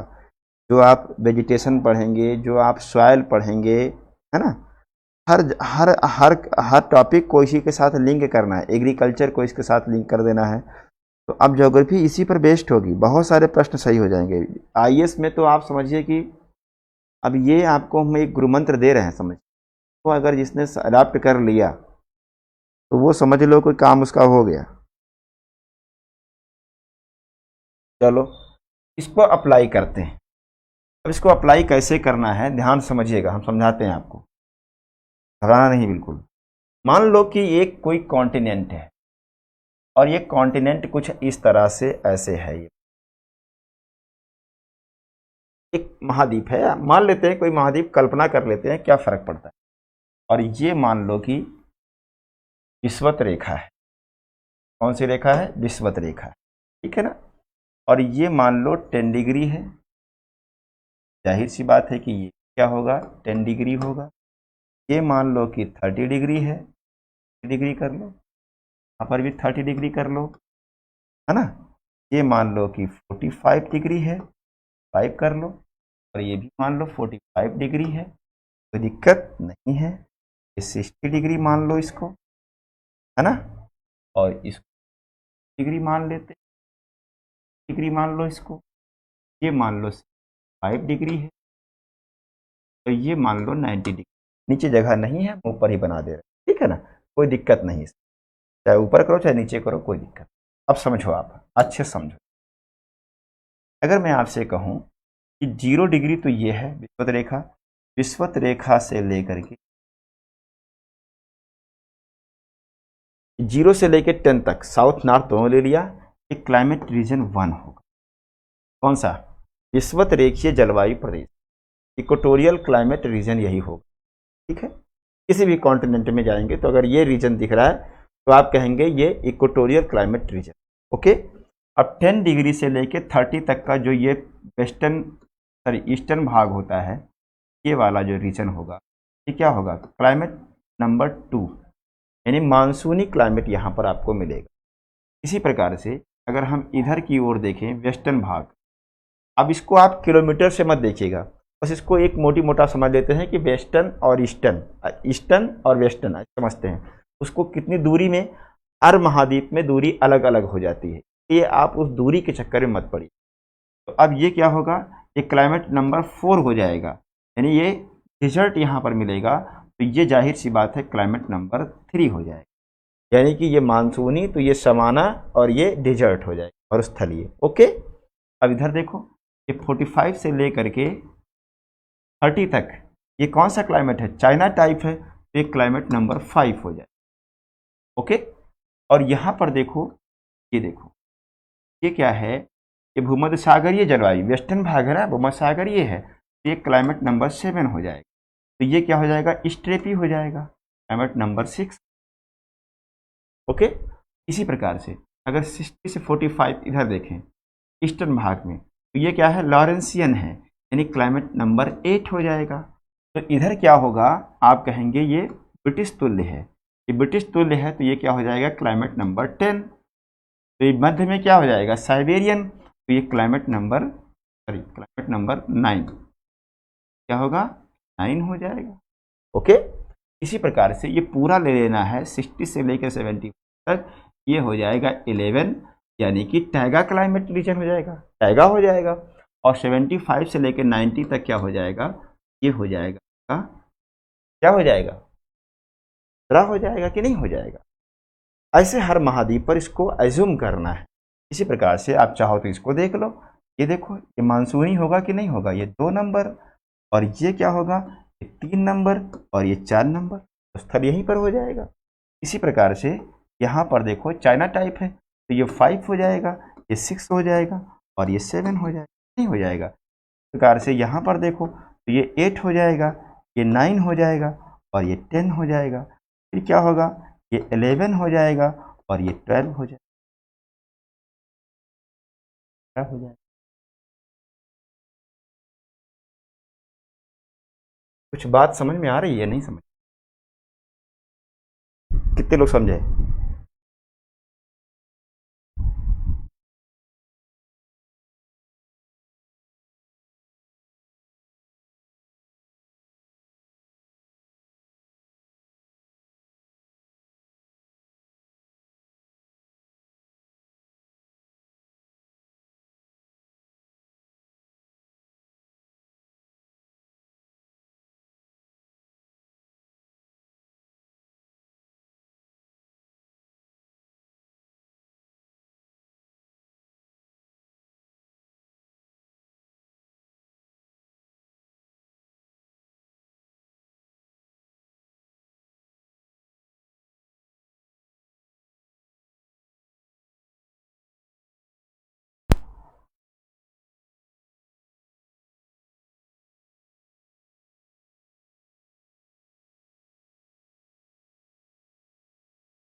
अंजलि आप अभी परेशान मत हो, क्लाइमेट जो बनता है, आप इसका मतलब क्लास, आप इतना सिंसियर हैं, आप हमको लगता है कि सब क्लास करती हैं अच्छे से, लेकिन आप रिवाइज नहीं करते।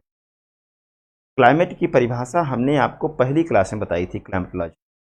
क्लाइमेट किस पर होता है, अरे मौसमी संबंधी जो तत्व होते हैं उन्हीं के 30-32 साल का जो अध्ययन होता है उसको स्टडी किया जाता है, उसी के एवरेज जो जो एवरेज निकलता है उसी को तो क्लाइमेट कहते हैं। अरे वर्षा है, तापमान है, ये सब क्या है, ये सब मौसम के फैक्टर हैं, और इन्हीं मौसमी दशाओं का जो अध्ययन 30-32 साल का होता है उसी के आधार पर क्लाइमेट रीजन बनते हैं। आप भूल गई हमको लग रहा है।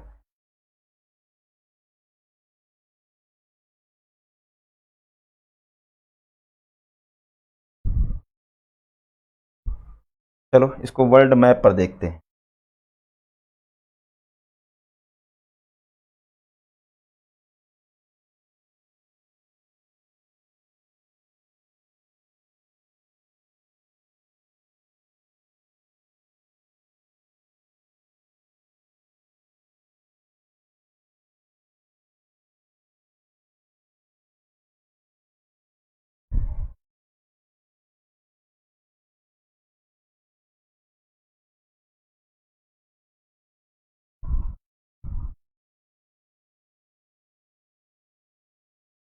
ठीक है, तो नेम ऐसे रट लो, नेम ऐसे ही रट लो, आप नेम आपको याद करना पड़ेगा।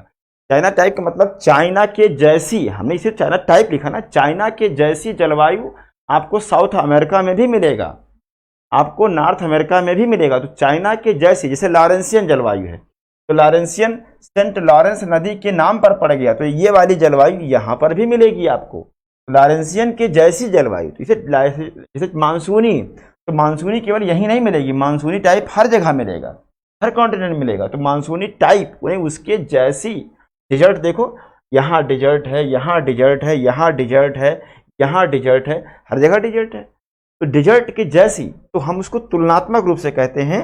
और चूंकि फॉरेन के सब लोगों ने उसका अध्ययन किया तो वो अपने हिसाब से उसी हिसाब से की नामकरण कर दिया, कोई दिक्कत नहीं। अब देखो ध्यान से,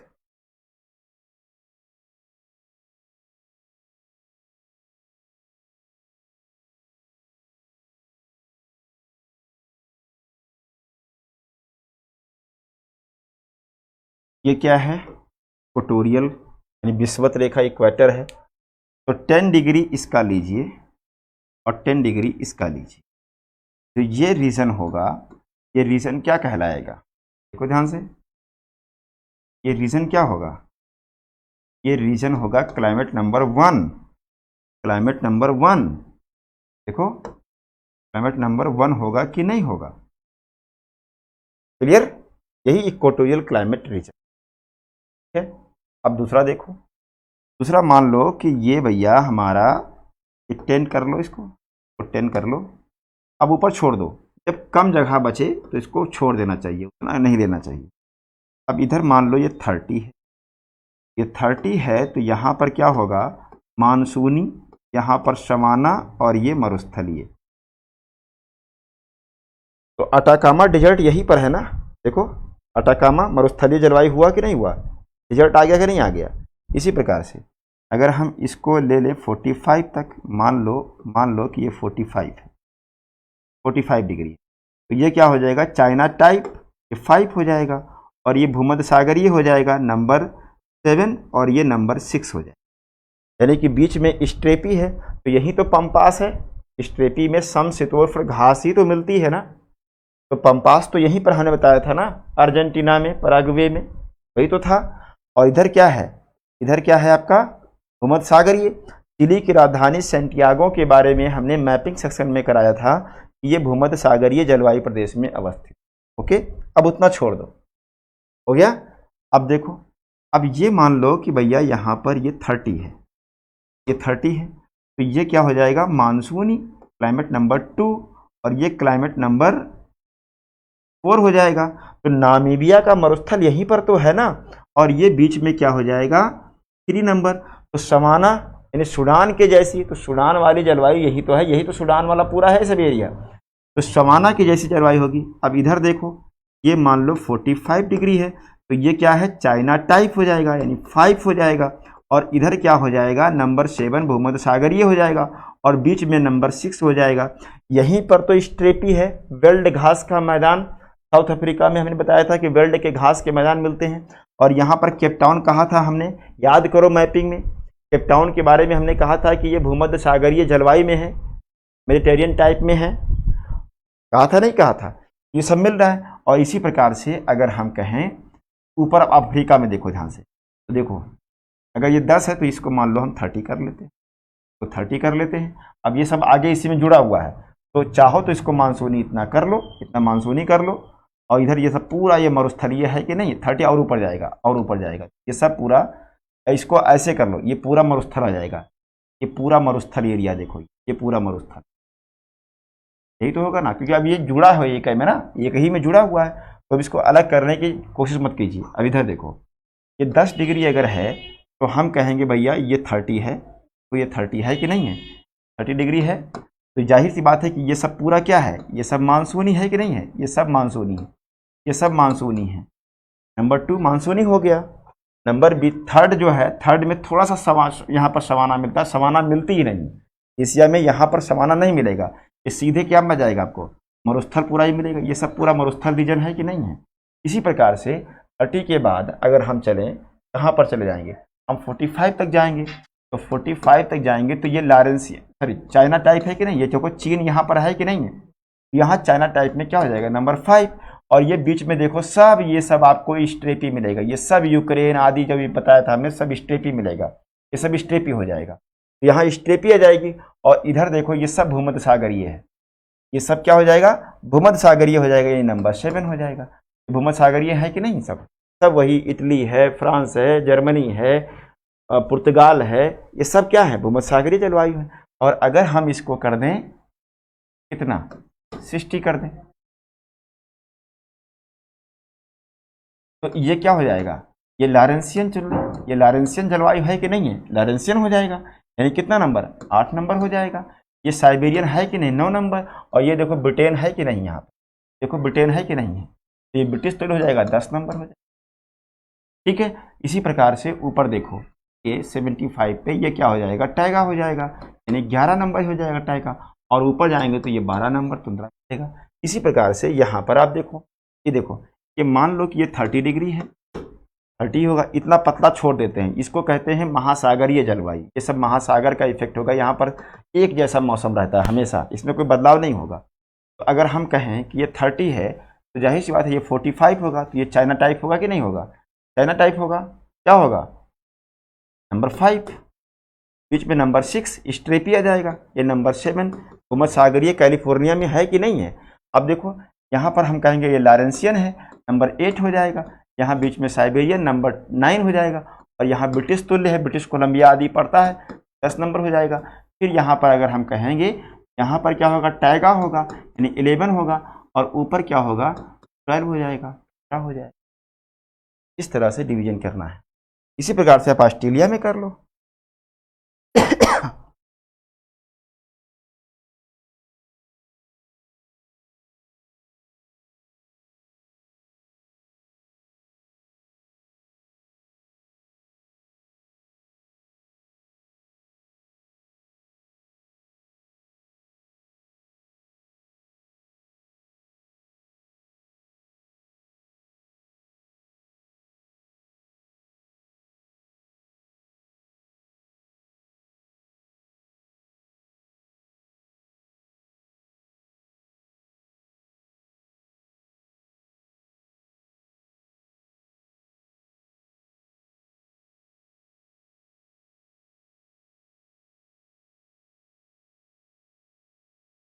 कुछ समझ में आया? अब इसके लिए करना ये होता है कि अब आप आउटलाइन मैप लाइए, और आउटलाइन मैप ला करके उस पर प्रैक्टिस करिए, पेंसिल से भरने का अभ्यास करिए, सारा शांत देशांतर खींचिए, तब आपको समझ में आएगा। या उसे प्रैक्टिस करेंगे तो अपने आप दिमाग में सेट हो जाएगा।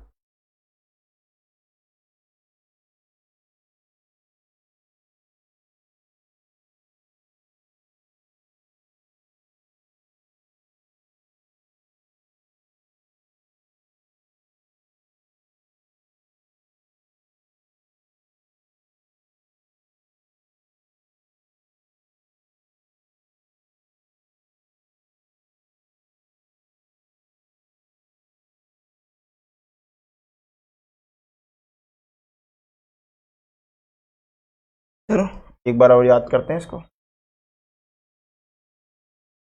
देखो 0 डिग्री अक्षांश किसी भी महाद्वीप में जहां पर जितना भूभाग है उतना हिसाब, 0 से लेकर 10 तक विषुवत रेखीय जलवायु प्रदेश, विषुवत रेखीय जलवायु प्रदेश, इक्वेटोरियल क्लाइमेट रीजन। 10 से लेकर 30 का जो ईस्टर्न भाग होता है वहाँ मानसूनी क्लाइमेट। 10 से लेकर 30 का जो मध्य वाला भाग होता है वहाँ समाना टाइप क्लाइमेट कहते हैं इसको। और 10 से लेकर 30 का जो वेस्टर्न भाग होता है उसको डिजर्ट कहते हैं, मरुस्थलीय जलवायु होता है। 30 से लेकर 45 तक का जो ईस्टर्न भाग होता है उसको चाइना टाइप क्लाइमेट कहते हैं। ठीक है। जो मध्य वाला होता है इसको स्ट्रेपी टाइप कहते हैं, और जो वेस्टर्न होता है इसको भूमध्य सागरीय कहते हैं, मेडिटेरियन टाइप कहते हैं। 45 से लेकर 60 तक लॉरेंसियन तुल्य जलवायु होती है, और मध्य वाले भाग को साइबेरियन तुल्य जलवायु प्रदेश कहते हैं। वेस्टर्न वाले भाग को ब्रिटिश टाइप कहते हैं, और 60 से लेकर 75 तक टैगा होता है, 75 से लेकर के 90 तक जो होता है जलवायु। तो इसको आपको याद नहीं करना है, इतनी बार देखना है। यहाँ पर अपनी आँखों के जो लेंस है ना, कैमरा है, ये आपकी आँखें कैमरे की तरह हैं। अब इसको बार बार देखो, और कमरे में बना के इसको चिपका दो, इसे चिपका दो। उससे क्या होगा कि आप बार बार देखेंगे। इसको याद नहीं करना है, इसको समझना है। ये आपके दिमाग में, मन मस्तिष्क में फीड हो जाना चाहिए। तो आप सोचो, जिसको ये आ गया, जो मैपिंग किया होगा, शुरू से मेरी क्लास कर रहा है, जो मैपिंग सेक्शन किया होगा, आज उसको समझ में आ रहा होगा कि उत्तरी अमेरिका में कौन सा जलवायु प्रदेश कहाँ पर है। आज उसको मोटा मोटा समझ में आ रहा होगा। तभी हम बोलते थे कि यहाँ शराब उद्योग है। शराब उद्योग क्यों है? क्योंकि वहाँ भूमध्य सागरीय जलवायु है। भूमध्य सागरीय जलवायु प्रदेश है तो इसका मतलब वहाँ जाड़े में वर्षा होगी। अब वर्षा अगर हम समझाएंगे, हर जलवायु प्रदेश की वर्षा को अगर हम समझा देंगे, तो आप मैपिंग से इसको लिंक कर दो, तो अपने आप आपको समझ में आएगा कि अच्छा यहाँ पर इस शहर में ऐसी वर्षा होती, इस क्षेत्र में ऐसी वर्षा होती, इस समय वर्षा होती है, इतनी वर्षा होती है। तो ब्रिटेन में अगर जाना है तो हमें कब छाता लेके निकलना है, ये आपको समझ में आए।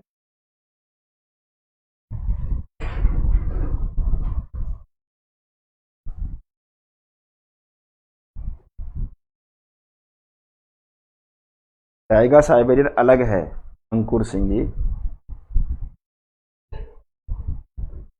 आधा कठिन तो भूगोल के गुरु जी लोग कर देते हैं, जो गुरु घंटाल है ना, गुरु घंटाल लोग भूगोल को कठिन कर देते हैं, आधा भूगोल तो। और किताबें भी भूगोल की गजब लिखी हैं।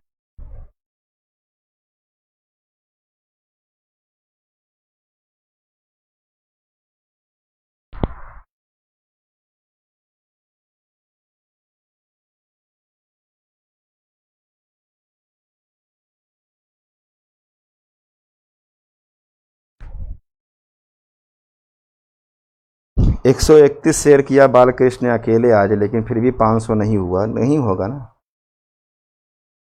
कितना कष्ट होता है, सोचो कि ये जो क्लास चल रही है ये इंडिया की बेस्ट क्लासों में से एक है। इंडिया के जितने टीचर पढ़ाते होंगे, बहुत से ऐसे हैं जो गुरु हैं, हमारे भी गुरु हैं, महागुरु हैं, अच्छे अच्छे गुरु हैं हमारे रहे हैं सब, तो जिनसे सीखे हैं आज आपको सिखा रहे हैं। तो निश्चित तौर पर ये बेस्ट क्लास में से आज एक क्लास थी। लेकिन कितना कष्टकारी है कि सोचो कि कितना है, 35 लोग लाइव देख रहे हैं। तो ऐसा अगर हर्ट करोगे तो फिर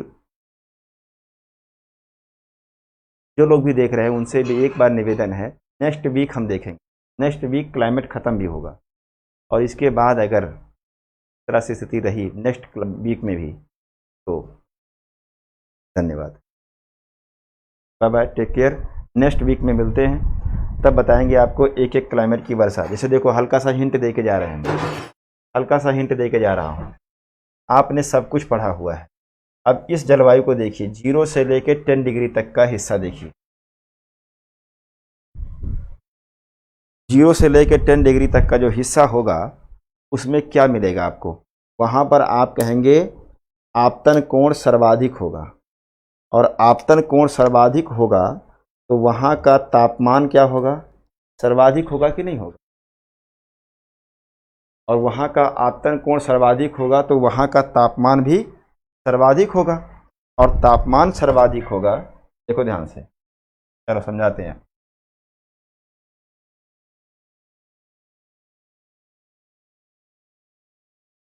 यहाँ पर क्या होता है? आपतन कोण, angle of incidence high, temperature high, temperature high, evaporation वाष्पीकरण, वाष्पीकरण हाई, वाष्पीकरण हाई, तो यहाँ पर क्या होगा? संवहन तरंग, कन्वेक्शनल करंट, संवहन तरंग बनेगी, और संवहन तरंग का क्या होगा? अपलिफ्टमेंट होगा, अपलिफ्टमेंट होगा। और अपलिफ्टमेंट कब होगा? दोपहर के बाद होगा, कि दोपहर के बाद ही यहाँ पर तापमान हाई होगा, और दोपहर के बाद हाई होगा तो वायु का आरोहण होगा, और आरोहण होगा तो क्या होगा? सघन से विरल की ओर होगा, और सघन से विरल की ओर होगा तो वायु का प्रसरण होगा, वायु फैलेगी, और वायु का प्रसरण होगा तो रुद्धोष्म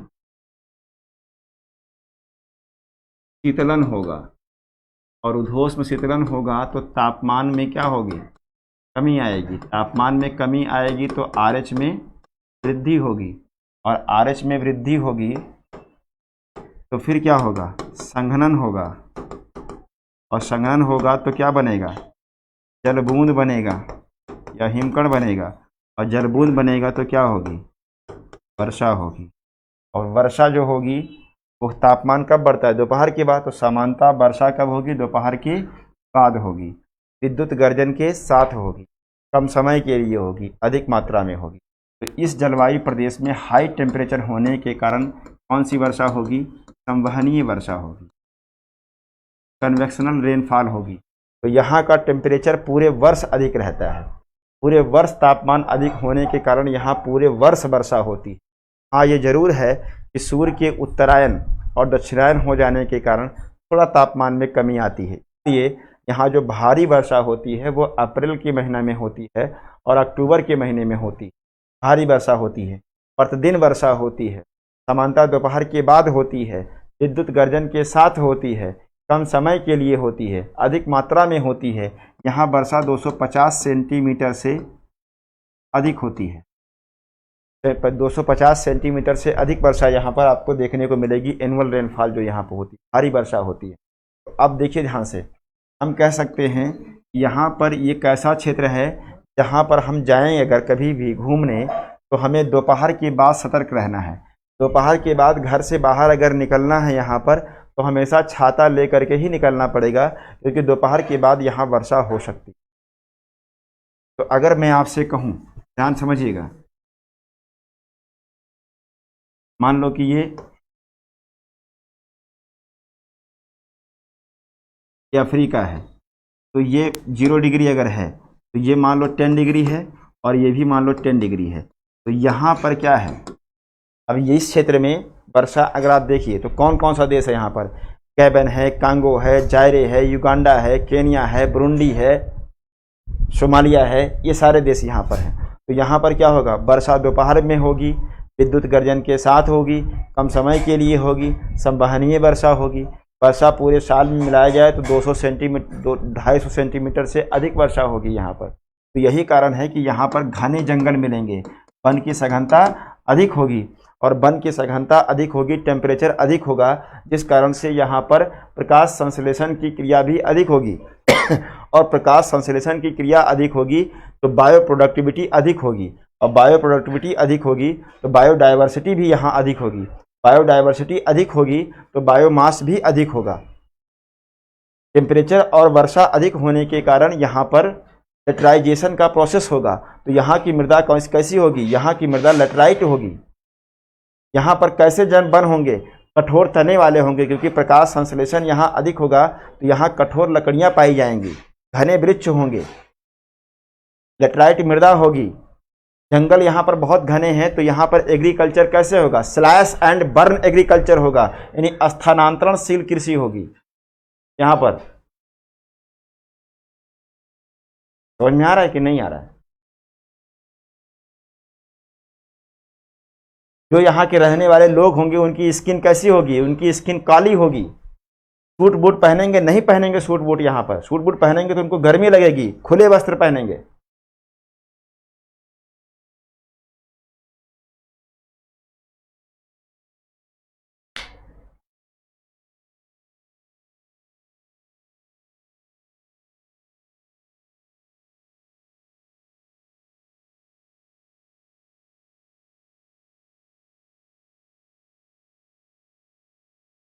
कौस्तुभ बाबू लिखेंगे किताब, लेकिन समय कहाँ है, धीर है।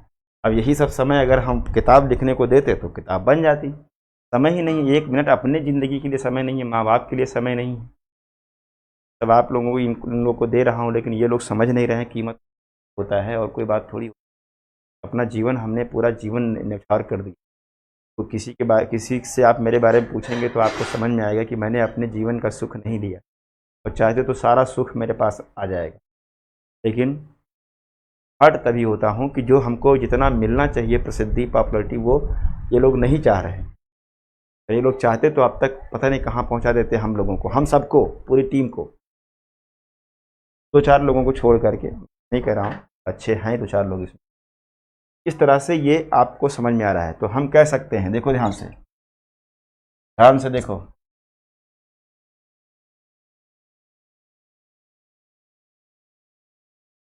ये विषुवत रेखा है। विषुवत रेखा से ध्रुवों की ओर जाने पर तापमान में कमी आती है। विषुवत रेखा से ध्रुवों की ओर जाने पर आपतन कोण में कमी आती है।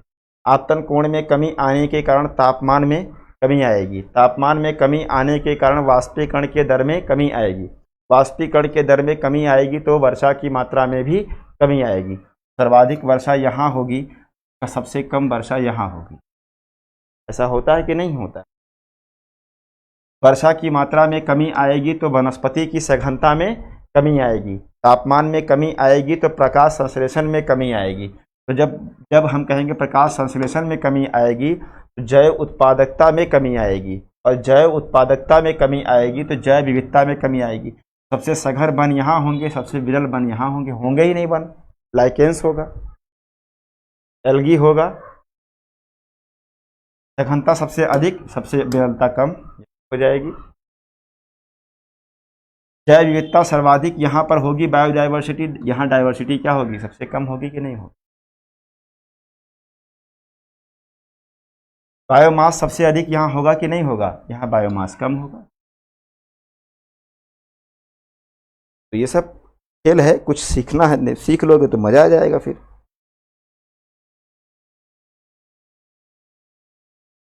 चलो कोई बात नहीं, नेक्स्ट वीक मिलेंगे गुरुवार और शुक्रवार को इसी टाइम 6 बजे। लेकिन आज मैं खुश नहीं हूँ, आज मैं बड़ा हर्ट हुआ हूँ, क्योंकि आज की क्लास सबसे बेस्ट क्लास थी और क्लाइमेटोलॉजी की निचोड़ थी। और आगे तो फिर पढ़ना ही ये सब, एक एक क्लाइमेट की वर्षा, आगे भी क्लास इंपॉर्टेंट होगी। लेकिन आज मैं दुखी हूँ। मैं देखता हूँ टेलीग्राम में दिन पर दिन लोग जुड़ते जा रहे हैं, लेकिन क्या फ़ायदा ऐसे लोगों को भीड़ इकट्ठा करके क्या करना है। और देखिए नेक्स्ट वीक मैं प्रयागराज भी आ रहा हूँ। चलो bye bye, take care, good night, अपना ख्याल रखिए आप लोग।